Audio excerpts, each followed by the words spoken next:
It all starts with a person, gasping for breath, climbing the stairs and carrying something very large on his back. The young man, carrying a capsule along with a spear on his back, says he's almost there. Walking a bit further, he reaches a building. Exhausted, with a trembling voice, he comments that he just needs to reach the 4th floor to finally reach his destination. Sometime after arriving at the 4th floor, a voice comments that the capsule is total trash. Jin Tae-kyung, 27 years old, an F-rank hunter, all sweaty after carrying the capsule, says the other didn't even take a proper look at it. Song Jing-ho, 30 years old, who failed the university entrance exam for 7 years, responds that Jin seems mistaken and states, "Trash is trash. There's no need to dig through a pile of it to know." Jin, looking at the capsule, sighs and thinks he still needs money. Song tells him to wait and says there's no need to feel guilty because of their friendship. The protagonist gets irritated with his friend, but Song tells him to calm down and reminds him of the Awakened Beings Act, which prohibits the use of violence against normal civilians. Jin retorts, saying that Song himself said that an F-rank hunter like him shouldn't even be considered awakened. His friend, with a cynical face, questions when he ever said that and asks if he was drunk, because he doesn't remember saying anything like that. Jin then sits back down and says it's better to let it go. Song comments that's a beautiful thought and reinforces that if the guild finds out Jin attacked a civilian, he'll be fired. The protagonist responds that he's already been fired and sighs. Song looks confused, and Jin explains that as soon as he arrived at work, the team leader thanked him for all he had done. As an F-rank hunter, Jin followed in his father's footsteps, who was also a hunter. Even without talent for the field, he was proud of his work ethic. Through sheer effort, he was able to cover his mother's medical expenses and help his younger sister. But now, he feels like everything he built over the past 7 years was for nothing. Song, his friend, remains silent as Jin asks if he feels bad about what he said. His friend replies maybe a little.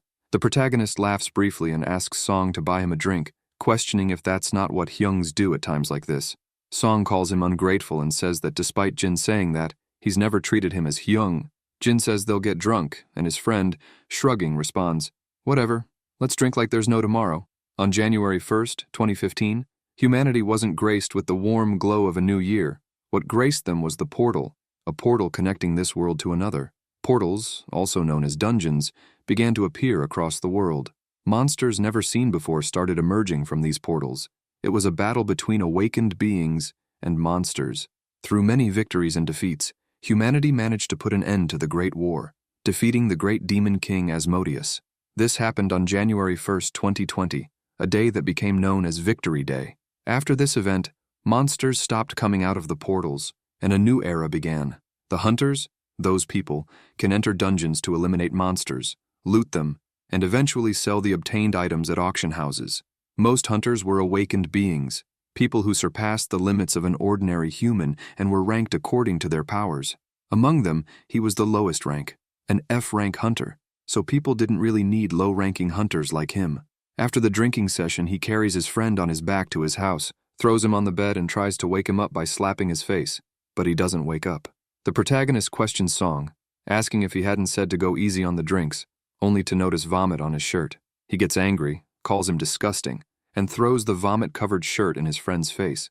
Sitting on the floor, Jin says he's the only one suffering here, not Song. Looking to the side, he sees the capsule and comments that he had completely forgotten about it, saying that maybe he'll sell it for the price of a few snacks but is too lazy and will probably just throw it away. He notices a button on the capsule and decides to see what it does. Pressing the button, the capsule opens.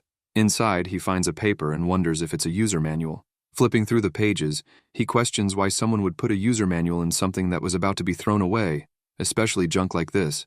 Upon looking at the manual, he notices the manufacturing year is 2020 and wonders if that wasn't the year the war ended. He thinks it must be a printing error, as only an idiot would develop something like this during a time like that.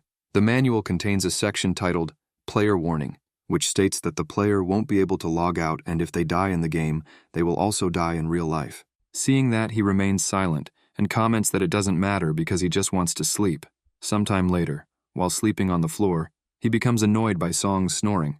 Frustrated, the protagonist considers getting rid of that bastard and remembers the capsule, wondering if it's soundproof. He gets into the capsule, puts on the helmet, and comments that it's very quiet in there since he can no longer hear the snoring, and it's also quite comfortable inside.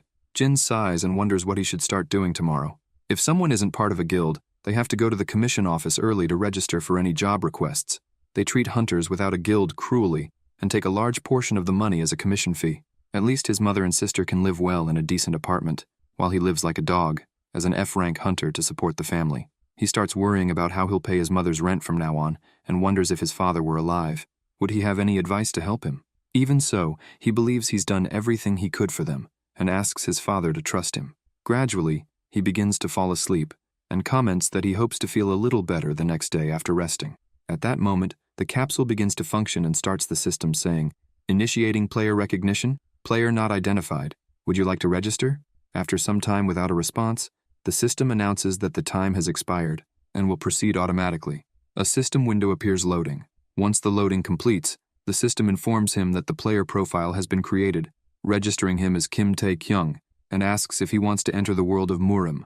After another waiting period, the system again says the time has expired and automatically begins, wishing him good luck and stating they will pray for the success of his journey. The next day, the system window remains open.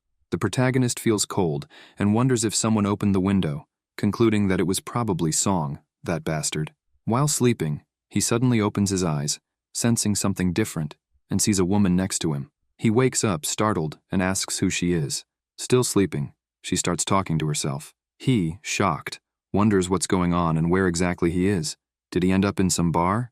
He remembers going home after drinking with his friend, so why is he here? He wakes the woman and asks where they are. She responds, but he doesn't understand a thing, and they both remain silent for a moment. The protagonist assumes her name might be Sunmi, but quickly dismisses the idea because he doesn't want to know. The woman continues speaking, and he, still confused, asks if she's Chinese. Scratching his head, he realizes he can't communicate with her. Suddenly, a system window appears saying, "You have unread messages. Would you like to read them?" He panics, shouting, "What the hell is this?" and tries to punch the air. As a result, he falls off the bed, landing on the floor, seeing two floating system windows. Jin, not understanding anything, is confused by the messages mentioning character, Murim, and login. Another message pops up, announcing that a translation package has been installed. Panicked, he asks for time to understand what's happening.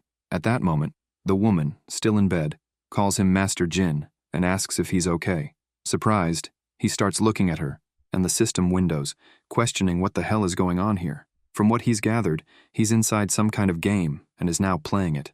He finds it interesting and wonders how he got into the game since he doesn't remember starting anything. The woman brings a bowl and asks Jin to drink its contents, saying he still doesn't seem sober. Her name is Walhua, meaning bright moon. While drinking the soup she prepared, he thinks the game's graphics look incredibly realistic. He knew technology had advanced a lot, but he didn't expect it to be this good. Now he understands why people get addicted to VR games. As he drinks the soup, he notices her staring at him and asks what's wrong. Wal sighs and replies that she's just confused, saying that Master Jin is acting strange today. He reflects on the fact that she's calling him Master Jin and finds it very embarrassing, so he asks what's strange about him. Wal responds that she doesn't know exactly, but maybe everything, since he seems crazy or has lost his mind, even speaking formally with her. Suddenly, a system window appears with the message, "The tutorial is about to begin. You are finally taking your first step into the world of Murim. Obtain information and familiarize yourself with your surroundings." Confused, the protagonist wonders what the tutorial means by accepting quests or obtaining information to familiarize himself with the environment. He also questions what kind of tutorial this is.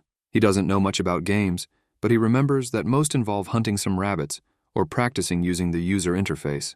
Either way, he decides to proceed and starts by gathering information. He asks Wal what she knows about him. She starts laughing and says that's an interesting question, adding that she can say he's exactly like the rumors. Jin asks what rumors those are. The woman responds that she's sure Master Jin has heard them before, but it's still very uncomfortable for her to say it directly. The protagonist moves closer to her with a suspicious smile and says he doesn't mind. He wants to hear the rumors. Wal remains silent as Jin laughs and says he's asking because he's curious to know if they're the same rumors he heard before. Besides, those rumors have been around for a long time, and they won't hurt anyone anymore. She sighs and responds that if he insists, fine then. After talking with her for a bit, he manages to gather some information. First, he finds out where he is. He's in the capital of the Shanxi province, known as Taiwan. The brothel located within the city of Taiwan is called Crimson Flower, and Wolhua is a high-class hostess who works there. As for him, he is Jin Taekyung, 20 years old, the youngest son of the Jin family, residing in Taiwan. The Jin family is a prestigious family that represents the Shanxi province. They were known for driving away bandits and providing food and supplies to people during periods of famine and drought. For these reasons, the Jin family is respected and loved by the people of the city. Suddenly, system windows appear, announcing, "You've obtained information related to the Jin family of Taiyuan. You have acquired the title Noble Son. It can be viewed in the character profile." The protagonist gets excited and wonders if his character belongs to a rich family, but Wall adds that she heard his family is facing some internal problems.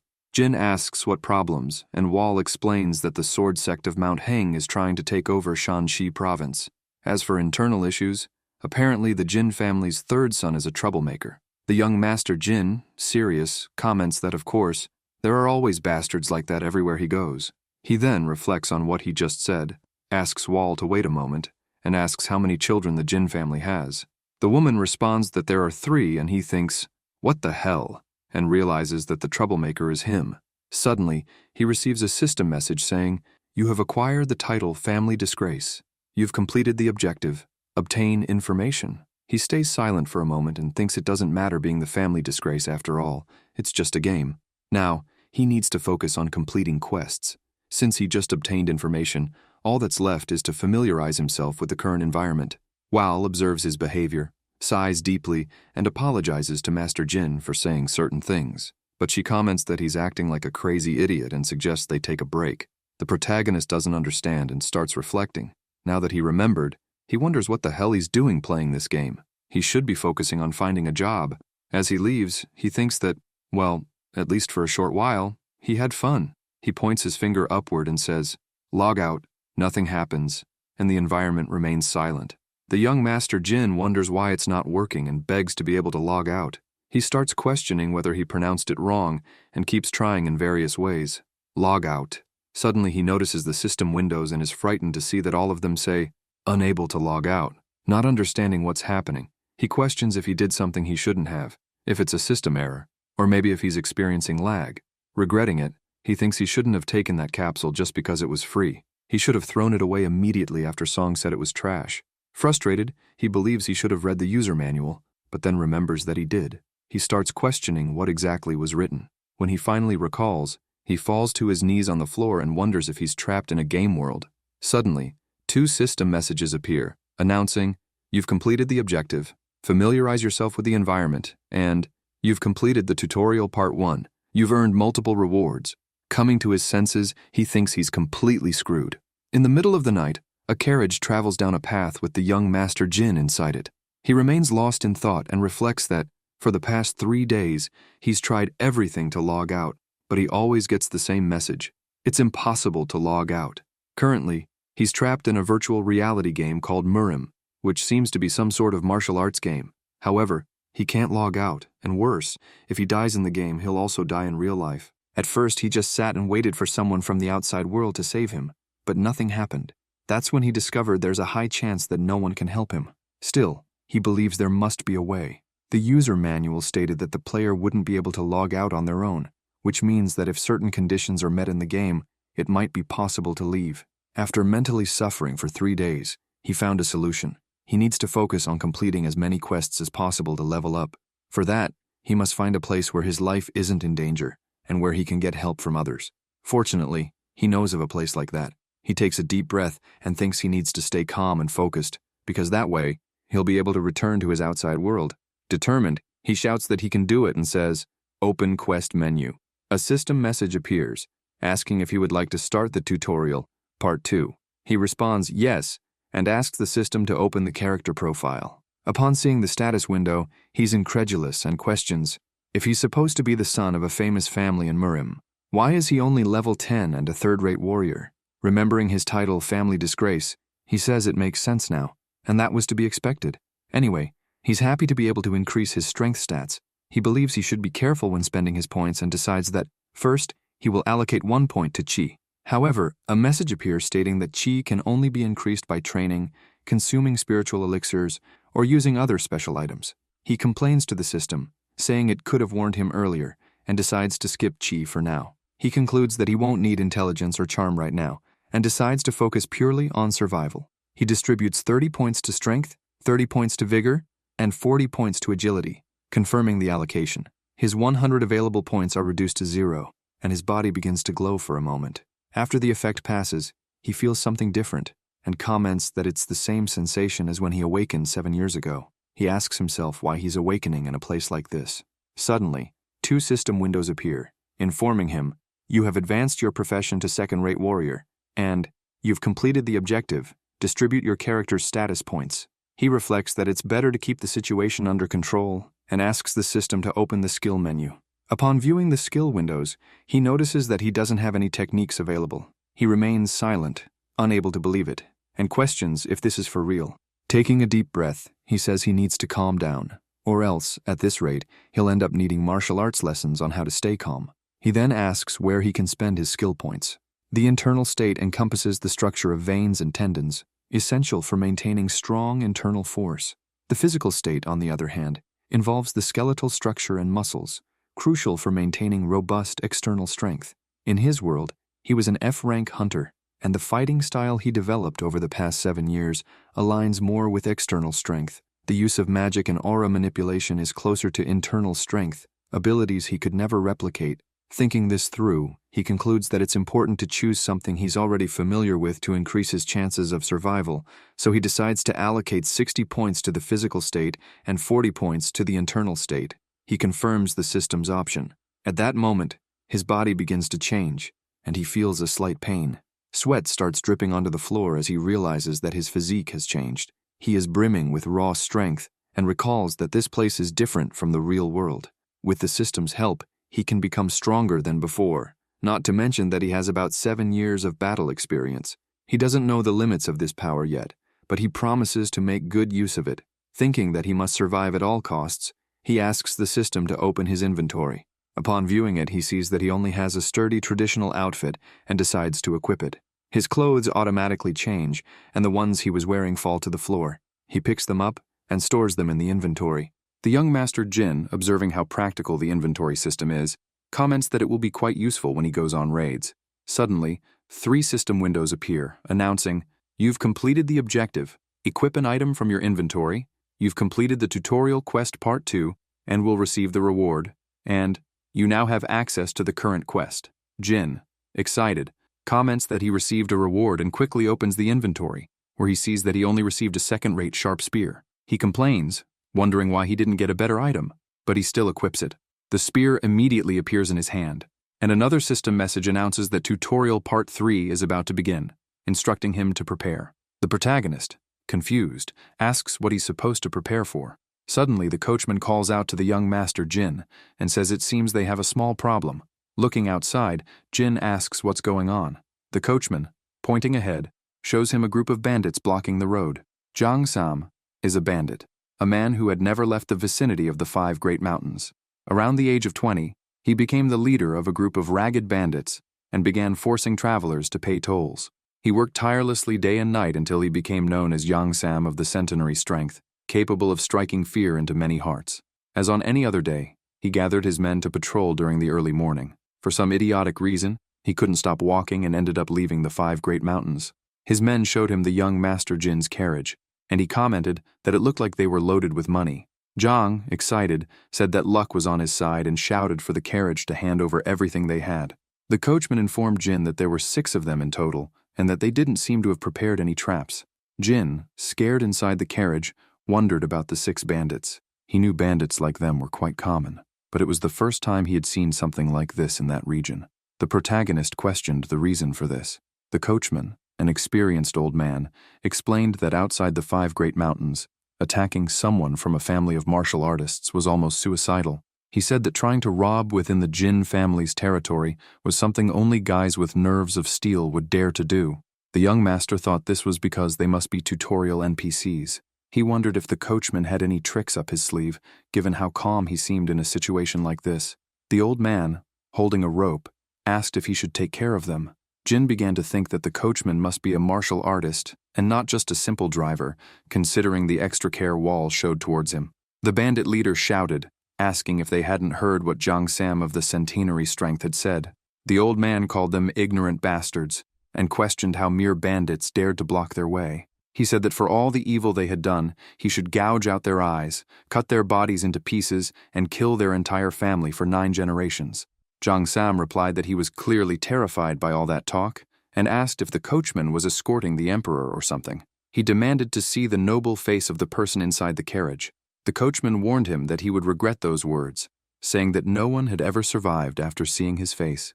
Jang Sam laughed and urged the coachman to hurry up and reveal who the person inside the carriage was. The old man continued calling them ignorant fools, while the young master Jin thought he was finally about to witness the skills of a martial arts master. However, the coachman remained silent and slowly returned to the carriage. Jin, confused, wondered what the hell was going on and why the coachman was coming back. The old man said it seemed the young master would have to step out and meet them. Jin questioned why he needed to get out. The coachman explained that these were the kind of people who needed to see the terrifying power of the young master in person. He added that since they dared to stop the young master, it was probably because they had never witnessed the powers of a true martial arts master. He said they needed to be taught a proper lesson and mentioned the divine blade Jin, recounting the stories he had heard about him. At the age of 20, Jin was considered a genius swordsman who had reached the peak of the Murim world. After hearing the young master's story, the old man's heart was filled with both fear and reverence for his achievements. The protagonist said he thought a mistake was being made. The coachman insulted the bandits and asked if they still hadn't recognized who this person was, declaring that he was the second son of the Jin family of Taiwan, the renowned martial artist of the Shanxi province. Jin tried to interrupt, asking them to wait a second, but the old man continued, proclaiming that he was the divine blade Jin, Master Jin Mu Kyong. Embarrassed, the protagonist corrected him, saying he was actually Jin Tai Kyung. Silence followed. The old man, incredulous, asked what he had just said. The young master explained that this was why he tried to speak earlier. He wasn't Jin Mu Kyung. Realizing the mistake, the coachman asked if he was saying he was Jin Tai Kyung, the useless third son. The young master confirmed it, and the old man began to feel unwell, collapsing unconscious to the ground. Meanwhile, the protagonist thought that the real idiot was him for assuming the old man was a martial arts master. All the bandits started laughing. Jang Sam commented that he wasn't sure if the young master was really the third son, but he'd let him live as long as he obeyed their orders. The young master, glancing at the quest system window, thought that letting him live wasn't going to happen. Observing the bandits, he noted there were 6 of them, and recalled having fought 6 goblins before. But he realized these guys were different. One of the bandits threw an axe in his direction. The young master Jin was startled, and asked for a second to think, but he noticed that the axe fell weakly to the ground. Upon closer observation, he realized that aside from Jang Sam, the centenary's strength, the others seemed much weaker than the goblins he had faced. If that was the case, he thought he could take them on. The protagonist raised his arms, and the bandit leader noticed, saying it was a good choice to surrender. The young master thought they could keep laughing. Jang Sam commented that he had heard of a son from the Jin family who was expelled, someone whose martial arts were of a third-rate warrior, and who was only good at chasing women. He added that this son also seemed good at knowing when to give up. The subordinate who threw the axe said to the leader that the young master was walking toward them and asked if he didn't look like a run-over dog. As Jin approached the bandits, he thought he only needed 2 more steps. The leader laughed, agreeing with his subordinate, but the protagonist took those 2 steps and felt something strange in his body. He realized he was heating up and wondered if this was what they called qi. He flexed his feet on the ground and dashed rapidly toward the bandits. They were surprised to see him already in front of them. The young master opened his inventory and equipped the sharp spear. Jang Sam raised his axe, but it was too late. Jin thrust the spear into the bandit leader's chest, landing a critical hit. A system message appeared, notifying, "You have eliminated Jang Sam, level 10. You leveled up. You have gained 10 skill points. You have unlocked the Jin family's cultivation technique." The bandits were shocked. The protagonist pulled the spear from the leader's body and asked who would be next. The bandits quickly begged for mercy.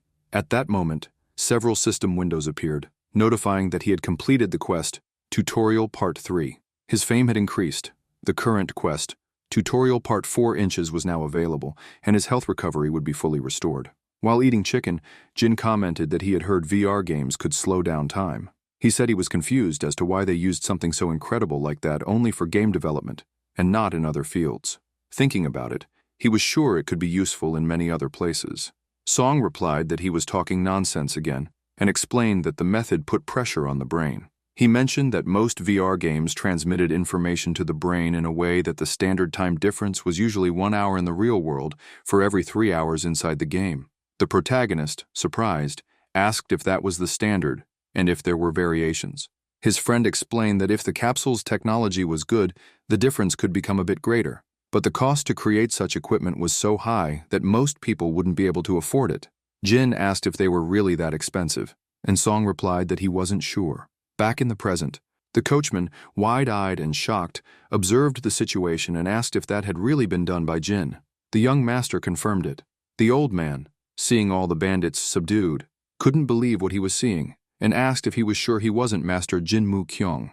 The protagonist, annoyed, asked how many times he had to repeat that he was Jin Tae Kyung, and told the coachman to get ready. Lost in thought, Jin wondered if it was possible that the capsule had such an extreme time difference. Although the capsule seemed like junk, he acknowledged that the game's graphics were of high quality and started thinking that it might be highly advanced equipment.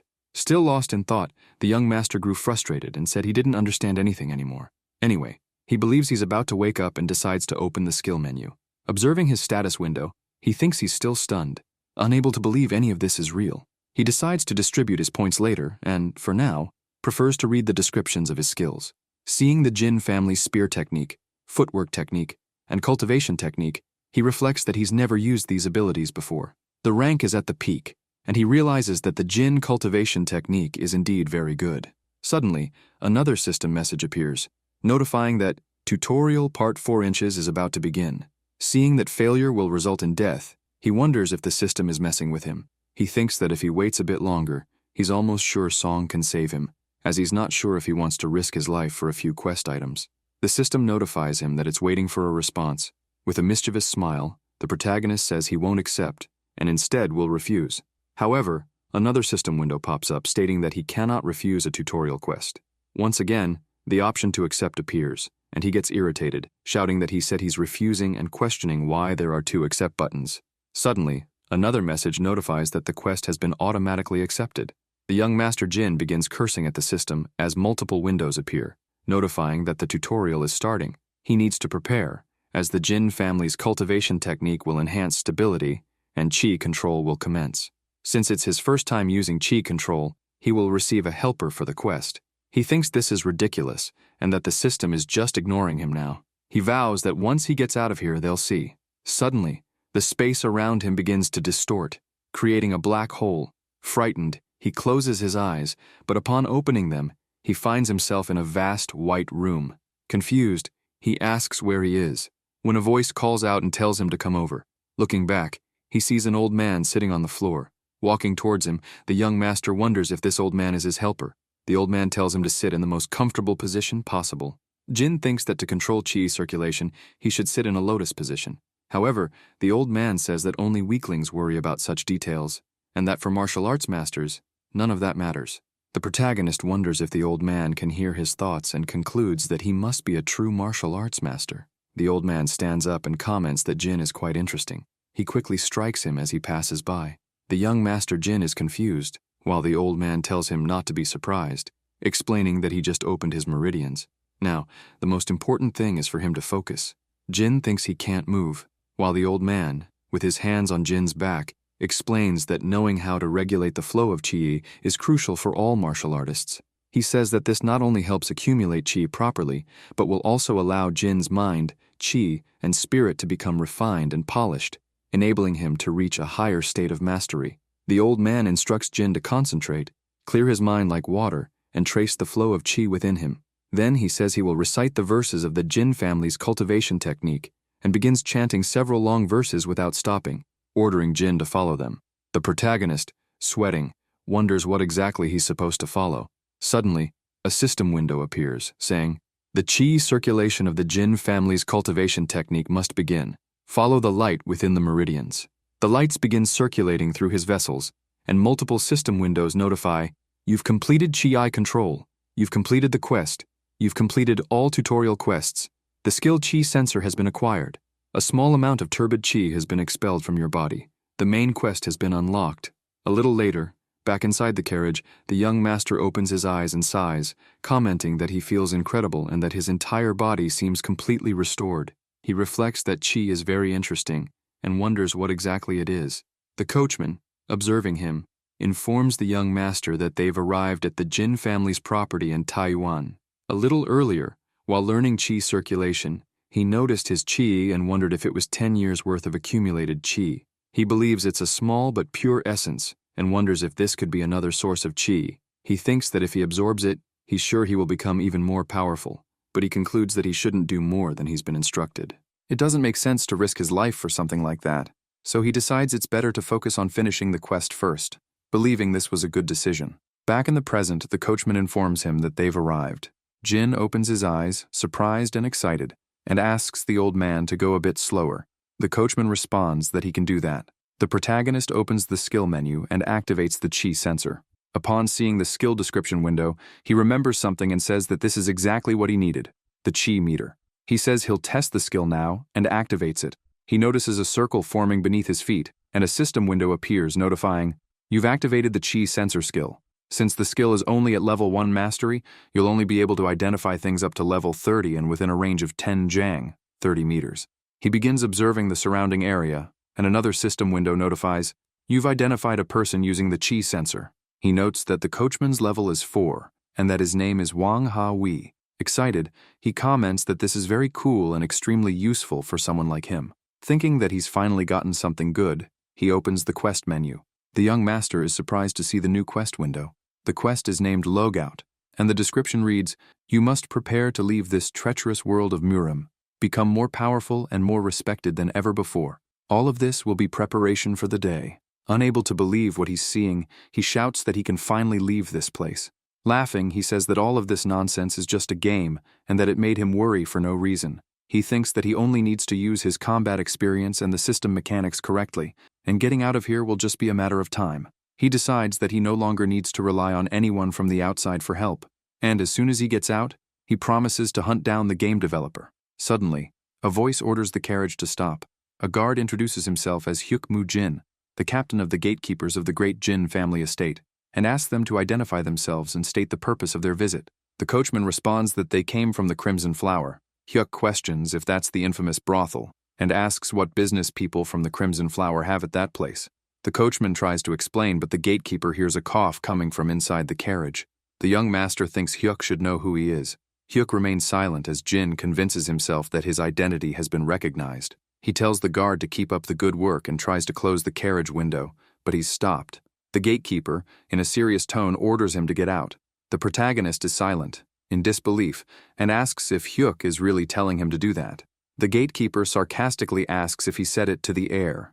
The young master wonders what kind of reaction this is and if Hyuk really doesn't know who he is. Confused, he comments that he lives there, to which Hyuk replies that he lives there too. The protagonist tries to explain, but Hyuk interrupts, saying he knows he's trying to claim that he's the third young master of the Jin family. Jin remains silent as the gatekeeper says he's fully aware of who he is and tells him to get out of the carriage, explaining that they need to follow standard protocol. The protagonist looks at the other guards and notices something odd. As he steps out of the carriage, he thinks something is wrong. Hyuk, holding a piece of paper, asks for his name. The young master, irritated, wonders who the hell they're trying to treat like a criminal and responds that his name is Jin Taekyung. The gatekeeper asks for his affiliation, and the young master replies that he's from the Jin family of Taiyuan. Next, Hyuk asks for his age and the stage of his martial arts, to which he responds 20 years old and second-rate warrior. The gatekeeper sighs and tells him to put aside his pride and just answer honestly. The young master remains silent, wondering if Hyuk really expects him to admit that he became a second-rate warrior just by distributing his status points. Hyuk comments that he'll ignore that for now and asks where he's returning from, since he's been gone for a few days. The protagonist responds that he came from the Crimson Flower. The gatekeeper begins mocking him, saying it's funny that he stayed in an expensive brothel for a few days and that it must have been enjoyable for him, sarcastically adding that he probably spent a fortune there. With a mischievous smile, Hyuk even asks if he stole from the family's funds again. The young master wonders, what does he mean by again? Meanwhile, the gatekeeper asks why he looks so upset and says that the young master always does this sort of thing. The protagonist reflects on how frustrating it is to be seen as the family disgrace.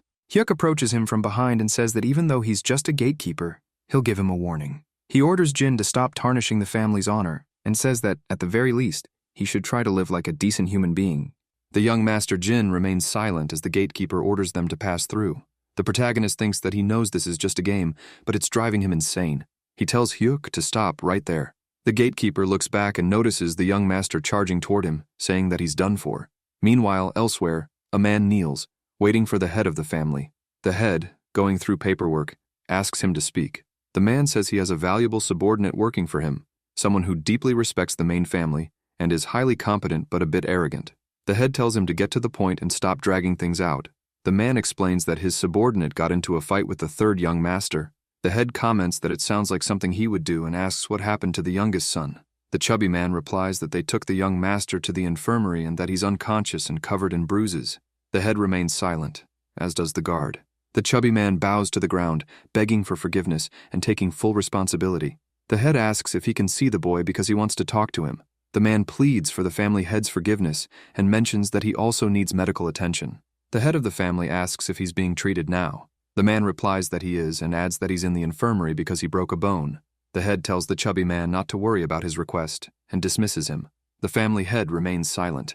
Suddenly, he throws some scrolls into the air and calls for Wee Peng. The subordinate responds, "I'm here, sir." The family head, smiling, says he'll take a quick stroll.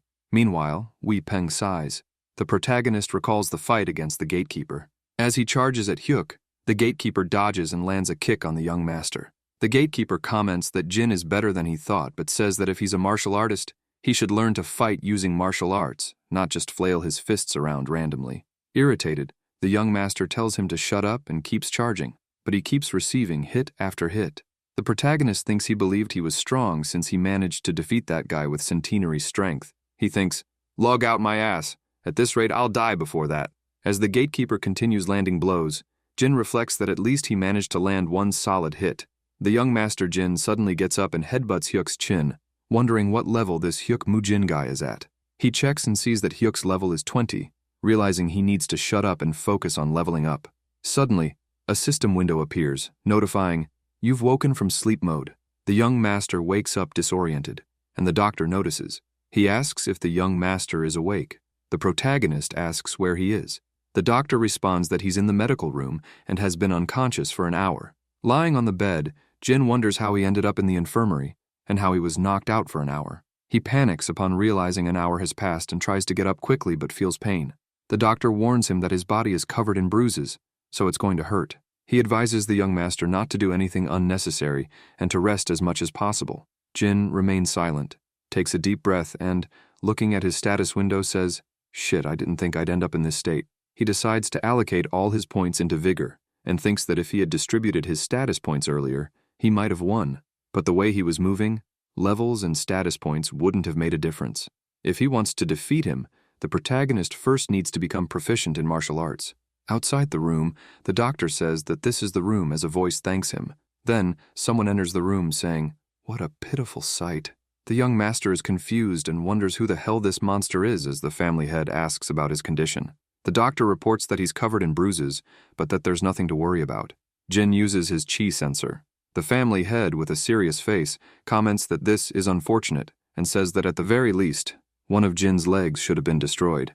The protagonist, terrified, quickly turns his face and thinks that this man must be above level 30. His level is quite high, and the protagonist reflects on this as he observes the doctor's behavior and the way the man is acting toward him. Looking at his face, the answer becomes clear, and he calls him father. The family head thanks the doctor for his help and says he can leave. Jin begs the doctor not to leave, saying he can't be left alone with that man and asking the big guy to calm down a bit.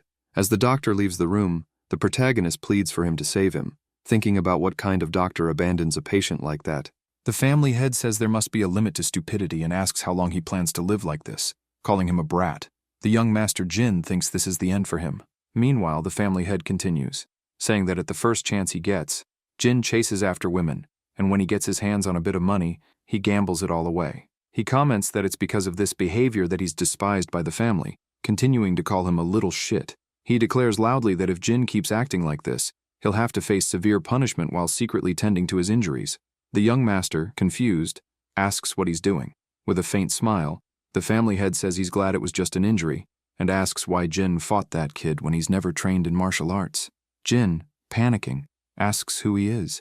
The family head says it seems the youngest son hit his head and asks where the doctor is. Saddened, he asks if the young master really doesn't remember anything. Jin responds that he doesn't. The big man insists, asking if he doesn't remember even a little. The protagonist decides to fake having amnesia, thinking it's the best choice for now. The family head sighs deeply and asks if he at least remembers what he just said. The young master asks what he means. The big man asks for his name, and the protagonist responds that his name is Jin Wee-kyung, the youngest head of the Jin family in Taiwan, 35 years old and still single. Jin Wee-kyung then asks about the rest of the family. The young master says that their father is traveling across the continent and that their mother passed away 10 years ago. His brother replies, "Good job," and asks about the second brother. The young master Jin responds that he is the Heavenly Blade Jin, Jin Moo-kyung, 25 years old, and currently a disciple of the Divine Gate Temple. The big brother acknowledges that he's right, but notes that he doesn't recall ever mentioning that nickname. The young master says his head is starting to hurt, and the brother suggests he get some rest.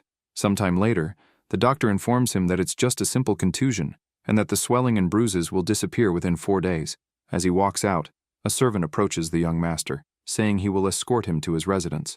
While walking, the protagonist thinks that Jin Wee-kyung must have sent someone to explain things to him. After walking a bit further, the servant shows him the residence and says they've arrived. He mentions that the young master's room is on the 2nd floor and informs him that there are servants stationed throughout the property, so if he needs anything, he can just call for one of them.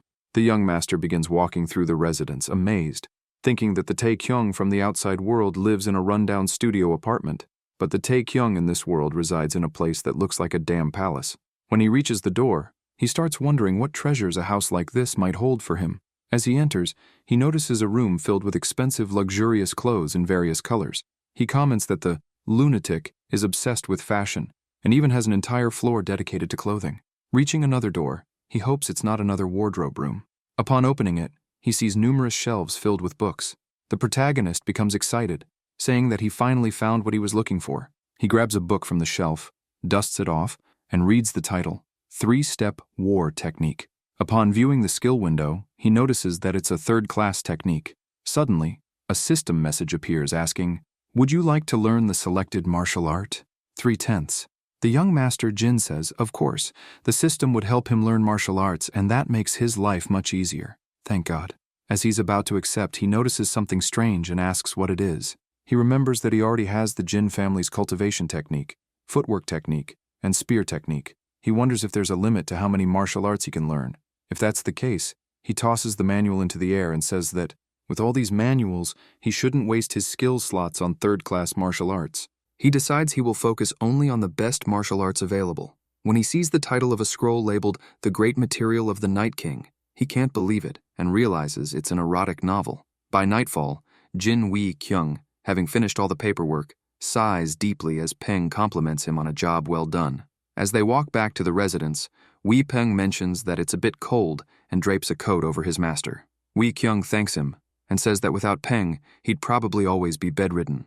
Peng asks what else he can do and jokes that by now, he's basically a housewife.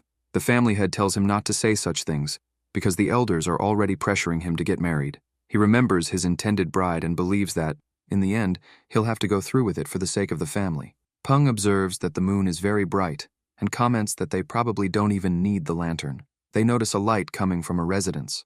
Peng asks if that's the 3rd young master's residence. Wee-kyung confirms and mentions that it's late, but the lights are still on. Peng suggests they visit him another time, confident that the young master is just pretending to have amnesia because he probably got drunk as usual. The family head tells him to be quiet. As they approach the window, they hear a strange noise. Irritated, Wee-peng uses sound transmission and comments that he underestimated the 3rd young master because he can't believe he brought a woman here. He tells Wee-kyung to listen closely, betting his entire month's salary on what's happening inside. The family head tells him to shut up and check it out. The guard protests, saying he really doesn't want to witness anything obscene, but since his master is forcing him, he reluctantly takes a peek. What he sees leaves him completely surprised. The young master is training and reading martial arts manuals. The protagonist, sweating profusely, mutters that now he needs to take 2 diagonal steps but missteps, twists his foot and shouts, "Damn it! Who the hell created this shitty martial art?"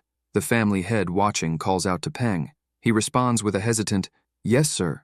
With a slight smile, Wee-kyung reminds Peng that he was the one who made that bet and informs him that he won't be getting paid this month. Peng stays silent. Exhausted and dripping with sweat, the young master complains that this is really hard but gulps down water and admits that this is exactly what he needed. He reflects that, out of all the books in the room, he can't believe only a few aren't erotic novels, but at least he's grateful to still have the Jin family's spear and footwork techniques. He begins reviewing the Jin family's footwork technique and, upon reading its description, scoffs. Simple my ass. This was ridiculously complicated. He realizes that if he missteps even slightly, he'll fail, and if he delays even a little on the next sequence of actions, he'll fail again. He concludes that it's a miracle he managed to learn it. The protagonist notices that dawn is breaking and thinks that even with the system, it cost him half a day to learn this technique. He wonders how long it will take to learn the spear techniques. Stretching, he remarks that it's already his 5th day in this world. Whether it's time manipulation or some other manipulation, he doesn't care anymore. He just knows that the only things he can do for now are to focus on what he can realistically achieve. Either way, he decides to end his training session but forgets to put away a book behind him, The Great Material of the Night King. Lying in bed, the protagonist is circulating his chi when the servant enters the room and, surprised, comments that the young master is already awake. Jin laughs and says he couldn't sleep. He thinks that ever since he started properly circulating his ki, he can definitely feel his mind clearer and notices that he doesn't get tired as easily. The servant says it's possible that his injuries could worsen, so he should rest plenty. The young master Jin thinks that most of his pain has already subsided and says he understands. As he is about to continue, the servant interrupts him and says that he can speak informally with him. There's no need for so much formality with someone like him. The protagonist agrees, saying the servant is right, and asks if there's a training room. They fall silent for a moment before the young master Jin says he'll just speak as he normally does. He thinks this damn game has amazing graphics, but he'd feel bad speaking informally to someone older. The servant replies, as the young master wishes, and asks what he needs. Sometime later, the servant hands a report to the family head. After reading it, the family head thanks him for the work and tells him he can leave. Once the servant closes the door, Jin Wee-kyung throws his paperwork into the air and declares that it's a happy occasion, so he won't work today. Peng catches the flying papers and asks under what condition he's making that statement, warning that if the others hear it, things will get problematic again. Wee-kyung responds that his younger brother is apparently giving his all to learn martial arts the best way possible, so how could he work under such circumstances? Peng asks if he knows what's more important than that, and brings up the current issues with the elders. Irritated, the family head says to hell with those old geezers. They're too annoying. Peng asks permission to say something, but Wee-kyung refuses, saying he doesn't want to hear it. Peng, however, replies that he'll refuse the refusal and points out that this is the 5th time the family head has diverted funds from the family's coffers, not to mention all the other things he's stolen. He states that if they were strictly following the family laws, Wee-kyung should have been executed long ago. It's a miracle he's still alive. Peng admits that he sees the family head as a beloved younger brother, but to the rest of the people, he's someone they hate. Wee-kyung asks Peng if he has something against his little brother, and questions his tone of voice. Visibly frustrated, Peng replies that it's because of all the trouble the 3rd young master has caused that the family head is slowly losing his position to the elders. Wee-kyung remains silent as Peng continues, saying that it's not just that. The elders are aware that the 3rd young master still receives acceptance from the family, which he uses to create even more problems. The family head shouts, calling the elders bastards, but then sighs. Peng says that's all he had to say and adds that they need to treat the young master like a man. The two fall silent for a moment before Wee-kyung finally says that this will be the last chance. Peng, incredulous, asks the family head to wait, but he responds that he already said it. The 3rd young master is no longer a child. He lost his memories and has become a different person because of it. Wee-kyung asks Peng if he hasn't noticed that Jin is different. Peng thinks it's true. He's acting differently and even learning martial arts, which was not typical of him. The family head, looking out the window, seems deep in thought and calls out to Peng. Peng responds, "What is it, Sir Wee-kyung?" With a smile, Wee-kyung says he's had an idea and orders Peng to make a declaration on his behalf. Sometime later, Peng appears with a scroll in hand and announces that, for breaking the 14 sacred family laws, the 3rd young master, Jin Tai-kyung, will be confined in the training cave for an indefinite period of time. The protagonist starts laughing, and Peng orders the guards to imprison the criminal Jin Tai-kyung. The young master, with his head down, continues laughing, the laughter growing louder. Irritated, he asks what the hell they're talking about, and comments that he asked for a training room, not to be imprisoned to train. He questions the last part, for an indefinite period of time, and asks if Peng has gone crazy. Peng tells the young master to calm down and listen to what he has to say. The young master then starts throwing a tantrum on the floor, saying he doesn't care anymore and will just train in his garden. Peng calls out to him with an angry face, ordering him to stop immediately and stand up. The young master, startled, obeys. Then, Wei Peng uses his spiritual sense and instructs Jin not to be alarmed, asking him to listen carefully to what he's about to say. The young master wonders what spiritual sense is and if it's something martial artists can do. Peng explains that Jin may not be aware due to his memory loss, but he needs to understand that he's under heavy scrutiny. Peng continues, saying that it's quite possible he could receive a harsher punishment than this, and that's why the youngest head of the family decided to handle the matter on his own. Even though the punishment is stated as indefinite, he asks if Jin really believes the family head would imprison him forever. The young master thinks Peng is right. There's no way that guy would do that. Peng explains that he'll be there for a maximum of 7 days. The protagonist asks if it could be just 3 days, but Wei Peng tells him to stop complaining. The young master Jin notices the look in Peng's eyes of someone who could easily destroy him. He wonders if Peng is good at fighting and activates his chi sensor. As he measures Peng's chi, the servant asks what he thinks. Startled, the young master replies that everything is fine, that it sounds perfect to him. In the mountains, the family head waits for the young master Jin. When he notices their arrival, he turns around and sees Peng bringing the young master along with the guards. Wei Kyung remarks that he's finally here. The young master greets his older brother, and Jin Wei Kyung says that he can no longer ignore his actions. As the family head, he, as the youngest head, will condemn him to solitary confinement and asks if there's anything he'd like to say. Jin responds that there is, but Peng gives him a warning glance, and the young master lowers his head, humbly accepting the punishment. Wei Kyung orders the guards to confine the criminal in the training cave and states that his release should be reported later. The guards open the gate and begin leading him inside. Just as he's about to enter, Wei Kyung uses his spiritual sense and comments that he's arranged everything he might need, calling him little brother and wishing him good luck. Hearing those words, the young master gives a slight smile.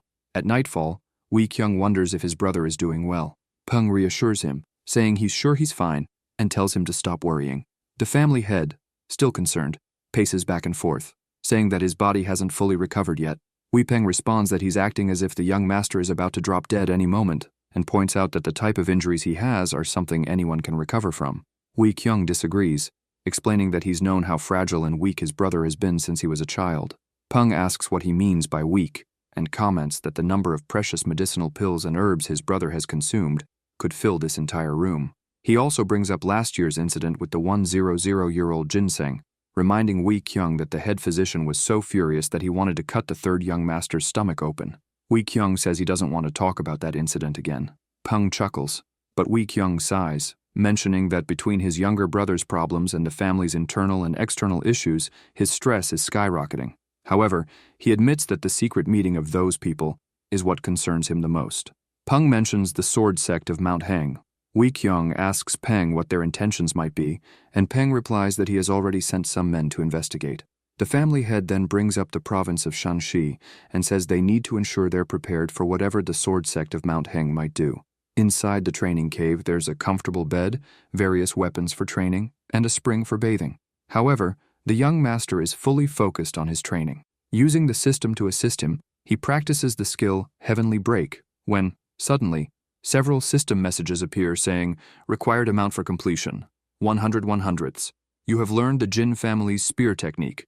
Due to repeated training, your skill stats have increased. Strength +1, stamina +1, agility +1. Surprised, the young master Jin says he didn't know stats could be increased that way. He sits on the floor, exhausted, looking at the hole where sunlight seeps through, and comments that he thought this place would be more like a damp underground prison. He concludes that if he'd known it was like this, he would have begged to stay longer. A system window appears, notifying, you are suffering from fatigue and hunger. Find a food source and rest adequately to allow your body to recover. The protagonist says he doesn't have much time and can't afford to waste an hour resting. He remembers the grain pills he found earlier and pulls one out. However, he complains about the terrible smell and questions if they're really meant to be eaten. Reluctantly, he comments that they're supposed to be good for the body and swallows the pill. Quickly, he feels the change in his body, with his stats temporarily increasing by 2 for an hour. Seeing the stat boost, he gets excited, opens his character profile, and comments that it's incredible. He says it's best to load up on these goblin turds and begins eating several at once. Suddenly, several system windows appear saying, You have consumed multiple grain pills. No additional effects will be granted.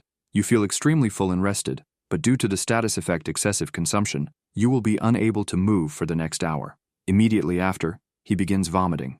Sometime later, the protagonist resumes his spear training, increasing his skill mastery by 3. He keeps training, leveling up gradually while using the system's targeting assistance. As he levels up, the difficulty also increases. A system message appears, notifying him of a failure, and the young master Jin, irritated, questions what the hell is going on. Frustrated with the system, he asks why it's getting harder as he improves, which only irritates him more. Exhausted, he wonders what the problem is, sighs, and decides to try again but slower this time. He starts with Lone Dragon's Thrust, then moves on to Black Iron Twist, followed by Spear's Return, then Divine Sovereign Strike, and finally, Heavenly Break. The system window notifies that his technique has improved, and he comments that he finally did it. But upon noticing, he asks if it was the footwork technique that improved and begins wondering why that happened. After a while, the protagonist smiles faintly and says he understands now. He realizes that while using the Jin family's spear technique, if he combines it with the Jin family's footwork technique, he can feel the flow of chi. When he attacks using Heavenly Break, the wall explodes, scattering debris everywhere. After the attack, the young master comments, "So that's how it's done," right after he collapses on the ground from exhaustion.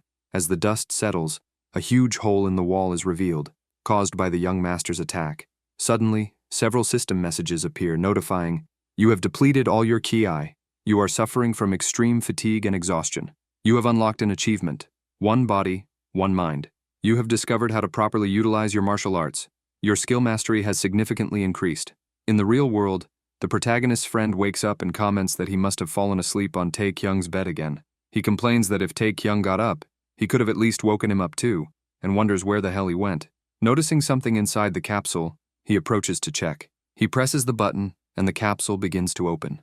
Song comments that it looks super uncomfortable and wonders how he manages to sleep in there, calling him crazy and giving Tae-kyung a light smack on the head to try to wake him up. He removes the VR headset and tells him to wake up, suggesting they grab something to eat and cure their hangovers. The protagonist opens his eyes and asks if they're going to eat again. When he realizes, he's lying on the hard ground after training. Looking at his status window, he's surprised to see that he's now at level 13 and wonders if he really gained 2 full levels, commenting that it's no wonder his body feels stronger and lighter. Observing the other system windows, he notices that even the level of his skills has increased and sees that he has received an item called Piece of Spirit, a ring. He puts it on and says it feels like he hit the jackpot this time, adding that training hard does have its benefits. Excited, he distributes his available points, increasing strength and vigor by 10 each. With his spear in hand, he declares that before leaving this place, he'll push his skills to the limit. In the Lone Dragon's Thrust stance, he pauses and wonders if, with his current strength, he could defeat that bastard. He concludes that it's probably still not enough since there's a level gap. He decides to stop thinking about that little shit and focus solely on his training. Suddenly, 2 system windows appear, notifying a new feature. Training mode is now available. You can now summon illusions of previous opponents you fought. However, if the opponent is 10 levels above yours, summoning them will not be possible. The young master Jin is confused, but soon sees the training mode window showing the list of available opponents. Centenary Strength and Hyuk, the Gatekeeper. He selects Hyuk, the Gatekeeper, and is surprised to see him appear. Observing him, he comments that he looks identical to the real bastard. When he tries to touch him, his hand passes through, and he remarks that it's perfect. At least he won't get beaten up by him. A system notification reads, "You can adjust the level of the summoned opponent." The protagonist asks if that's true and says he wants to see Hyuk at half strength. The system begins loading his data, and upon completion, informs him that the summoned form will use only 50% of its strength. The young master Jin observes and comments that those annoying eyes haven't changed. A new system window appears. You will now begin your training.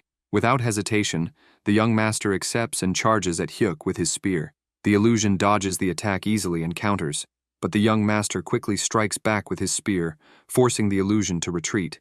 The protagonist then applies what he's learned and challenges Hyuk to dodge his next move. The illusion tries to dodge but ends up getting hit in the face. Surprised, the young master wonders if this is too easy, and if half his strength is really this weak. Excited, he decides to fight him at full strength. The two engage in an intense battle. Meanwhile, at the main gate of the Jin family's territory, guards spot a carriage approaching. The gatekeeper orders them to stop and begins inspecting everyone, asking where they've come from. A young man, accompanied by his guards, replies that they came from Mount Heng. Back in the training cave, the illusion of Hyuk is continuously being defeated.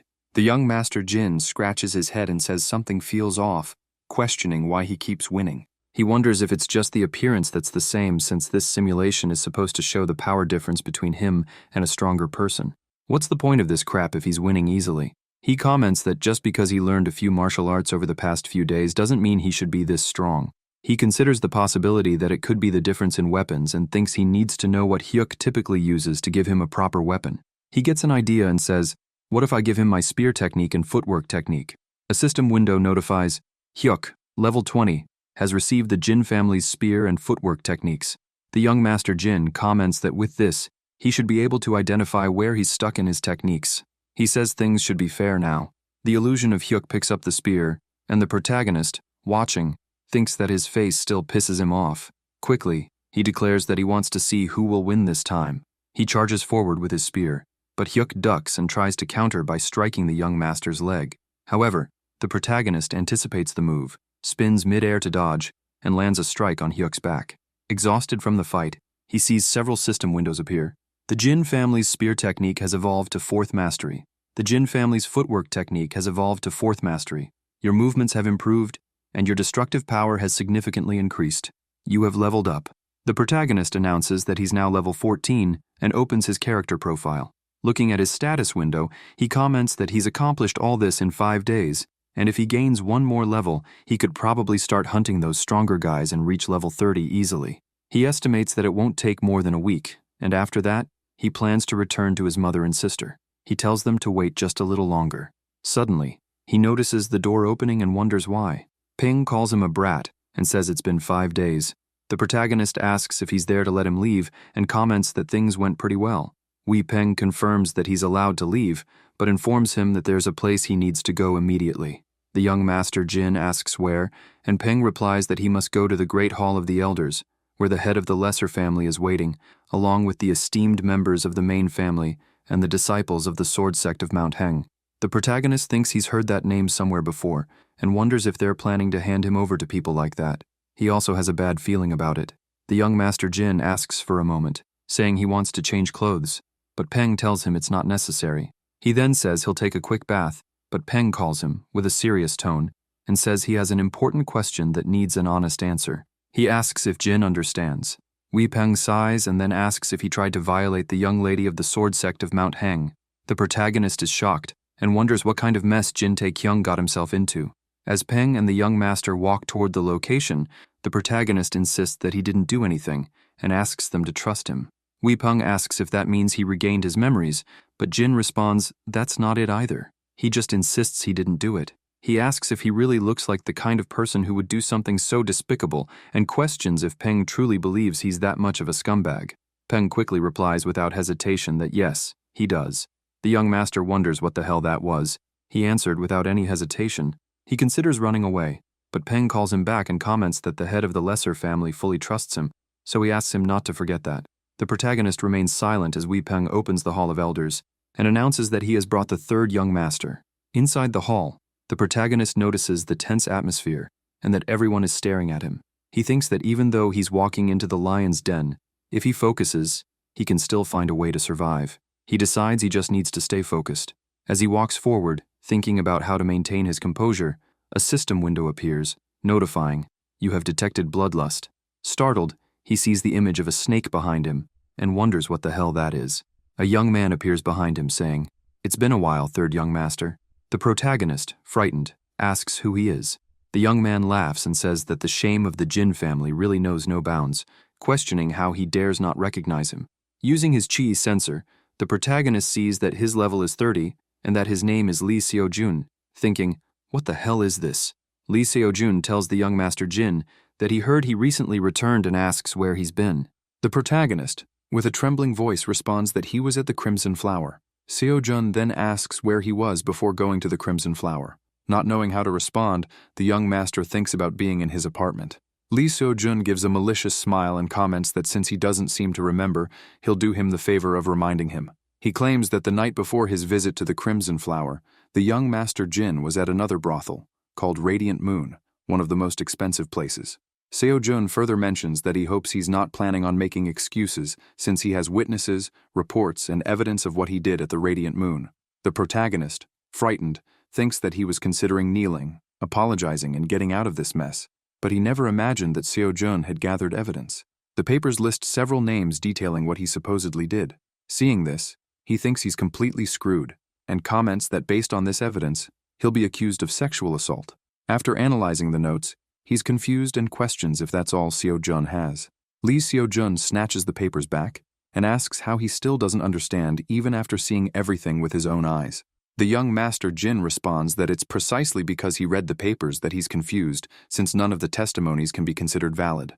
Seo-jun, irritated, calls him a bastard and asks how he can try to lie about everything. The protagonist tells him to calm down and asks everyone in the room if they actually read the documents. The young master Lee Seo-jun, furious, calls him a bastard again and throws the notes in his face. Peng and Wee Kyung become serious as the young Master Jin, irritated, thinks that Seo-jun is screwed and comments that he probably shouldn't have thrown the evidence like that. Seo-jun then spits on the papers and says he's going to knock some sense into him. The protagonist, seeing a system window, notices something strange about that guy and realizes a combat quest has begun. He wonders what the hell this is. Surprised, he thinks the system is demanding he fight Seo-jun, but he quickly realizes that Seo-jun's level is double his own and wonders how he's supposed to win. He considers just closing his eyes and letting Seo-jun beat him up, since the system doesn't mention anything about dying. However, when he reads the mission failure description, which states that he could gain the title Sexual Maniac and suffer severe injuries, he decides that this is a fight he can't afford to lose. Seo-jun, irritated, comments on how he dares to run away and claims that all the members of the Jin family of Taiwan will pay a heavy price for this. The elders, outraged, say that while Jin's actions are disgraceful, Seo-jun is going too far and question how he can threaten the entire family. Suddenly, a new system window appears, notifying that the quest will be repeated. The message states that if he rejects the mission, the sword sect of Mount Hang will declare war on the Jin family of Taiwan, and he will be labeled an enemy of the faction. Seeing this, the protagonist thinks that he's already surprised the system even gave him the option to reject the quest. Jin Wee Kyung tells everyone to calm down, and also orders the young Master Lee to calm down. He comments that the threat just made will be ignored as a poor choice of words. Lee Seo-jun is momentarily startled but clenches his fists and asserts that he didn't choose his words poorly. He asks if the head thinks he's there for no reason, and states that he's there because he is the first son of the sword sect of Mount Heng. He adds that his father, not the sect leader, has given him full permission to exceed his authority. Wee Kyung asks if that's really what he wants. Seo-jun responds that, as he said earlier, he would like a duel with the third young master. The protagonist remains silent. The head then says that's not what he was asking, and demands to know the real purpose of his visit. The young Master Lee responds that he wants him to relinquish control over Taiwan, and if he does, he'll dismiss everything as a mere accident. The elders call him an arrogant bastard, while the head Wee Kyung firmly states that he refuses. The young Master Lee declares that, in that case, they'll have to resolve this through combat. The head firmly declares that he also refuses this. The young Master Lee is confused and with a malicious smile says there's only one option left: war. Everyone falls silent as the protagonist lets out a deep sigh. The elders begin murmuring among themselves as the young Master Jin thinks to himself that this is a mess. He then declares that fine, he'll fight Lee. Everyone in the room is surprised and shocked by the young Master Jin's words. Jin Wee Kyung tells his brother to wait a moment, but the protagonist, irritated, grips his spear and calls out to Lee, saying he'll wipe the floor with him. Lee Seo-jun gives a malicious smile, thinking he got exactly what he wanted. In the battle arena of the Jin family, the young Master Lee's guards laugh while the elders comment that it seems the third young master has finally gone crazy. With the kind of life he's been living, they always knew he'd end up in trouble. The protagonist, regretful, thinks that he knows he accepted the fight, but the opponent is 16 levels higher than him, not to mention his intense bloodlust. He questions if he won't lose his life. Suddenly, a system window appears. You have been affected by the status effect fear. Jin Wee Kyung uses spiritual sense, tells his brother to just relax and breathe deeply, and asks him not to worry. If he senses danger, he will interfere. If that bastard lays a finger on his brother, he'll destroy him in a fight. So no need to be afraid. Just go slow and be careful. The young Master Jin thinks that at least he won't lose his life, but he should remain focused on defense. The young Master Lee then says he wants to ask something before they start. He questions where Jin got the confidence to accept the fight. He thought Jin didn't even know the basics of martial arts, and only knew how to run. The protagonist becomes thoughtful. If he rejected the fight, he'd be temporarily safe, but a war with Mount Heng would be destined to happen, and he would have become the enemy of both factions. So it would only be a matter of time before he became a target and lost his life. But if he accepted the fight and endured, at least he'd preserve his life, and eventually an opportunity would arise, especially since he has the power of the evolution system. The young Master Jin responds that he felt like he could, at the very least, defeat someone like Lee. Lee Seo-jun laughs loudly and calls him an ignorant fool, commenting that at least he has some pride. The young Master Jin then asks if he can question something as well. Seo-jun says of course, as they'll be his last words. Tae-kyung asks if the entire situation was planned by Lee. Lee falls silent and, stuttering, asks what nonsense he's talking about. The protagonist thinks that it was definitely that bastard and believes he knows when something feels off. Irritated, Lee Seo-jun says he'll rip his head off and charges at him. The young Master Jin defends the attack with his spear. Then, Lee starts delivering several rapid sword strikes while Jin continues to defend, feeling the pressure. He thinks that bastard is quite strong, but keeps defending the attacks with his spear. Seo-jun says he'll give him a chance to kneel and apologize, adding that he should be grateful because he'll only take one of his arms. The protagonist, while defending the bastard's sword attacks, thinks that for some reason, he feels like he can handle it.